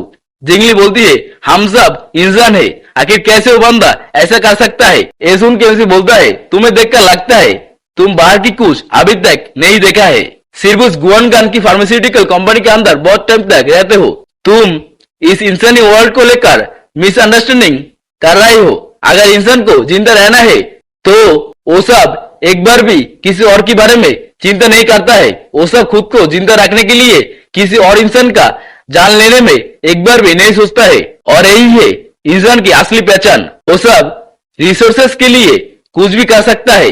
इंजर्ड वो बंदा बोलता है, उस शूटर को मेरे सारे रिसोर्सेस ले जाओ, फिर भी मुझे मत मारो, प्लीज डोंट किल मी। और ये बोल के वो बंदा नीचे गिर जाता है, लेकिन तभी उसके पीछे का उस लड़के के सामने किसी का पाव को दिखाया जाता है और फिर वो पाव सामने की तरफ उस बंदों की तरफ जाने लगता है, जो कि असल में गोल ज़ोंबी मॉन्स्टर है। जो ज़ोंबी अच्छे तरीकों से म्यूटेटेड होने के बाद ऐसा दिखता है। और वो ज़ोंबी सिर्फ अकेले नहीं था, उसके साथ और भी ज़ोंबी था और वो सारे ज़ोंबी उस बंदे का करीब आ जाता है। इधर कर वो बंदा डरते हुए बोलता है, प्लीज प्लीज मेरी करीब बताओ प्लीज, लेकिन वो ज़ोंबी उसकी कोई बात नहीं सुनता है, सीधा उस पर अटैक कर देता है और उसे चीर फाड़ के खाने लगता है और हमें सिर्फ उसकी चीखने का आवाज सुना जाता है। एलसी ऊपर से ये सब देखकर बोलता है, चुप रहो, कोई नॉइस मत करना, हम टेबल में पढ़ सकते हैं, अगर उस सारे ज़ोंबी हमें फाइंड कर ले तो। तभी एमसी का नजर बगल में पड़ता है जहां पर जिंगली नीचे गिर गया था। एमसी बोलता है, जिंगली क्या हुआ तुम्हें? और उसके पास जाकर उसे उठाते हुए बोलता है, आखिर तुम अचानक से ऐसे गिर कैसे गई हो? जिंगली बोलती है, मेरी सर बहुत जोर से दर्द कर रहा है। एमसी उसकी सर पे हाथ रख के बोलती है, तुम्हें तो बहुत तेज फीवर आई है। होली शिट, तुम्हारे गांव कैसे इन्फेक्टेड हो सकता है। और यही पर ही हमारी इस एपिसोड खत्म हो जाता है। नेक्स्ट एपिसोड आने तक वेट कीजिए और वीडियो अच्छा लगा तो हमारे चैनल को सब्सक्राइब करके बेल आइकन पर क्लिक कर देना नया वीडियो के लिए, और लाइक कमेंट शेयर जरूर कर देना। तब तक के लिए बाय बाय।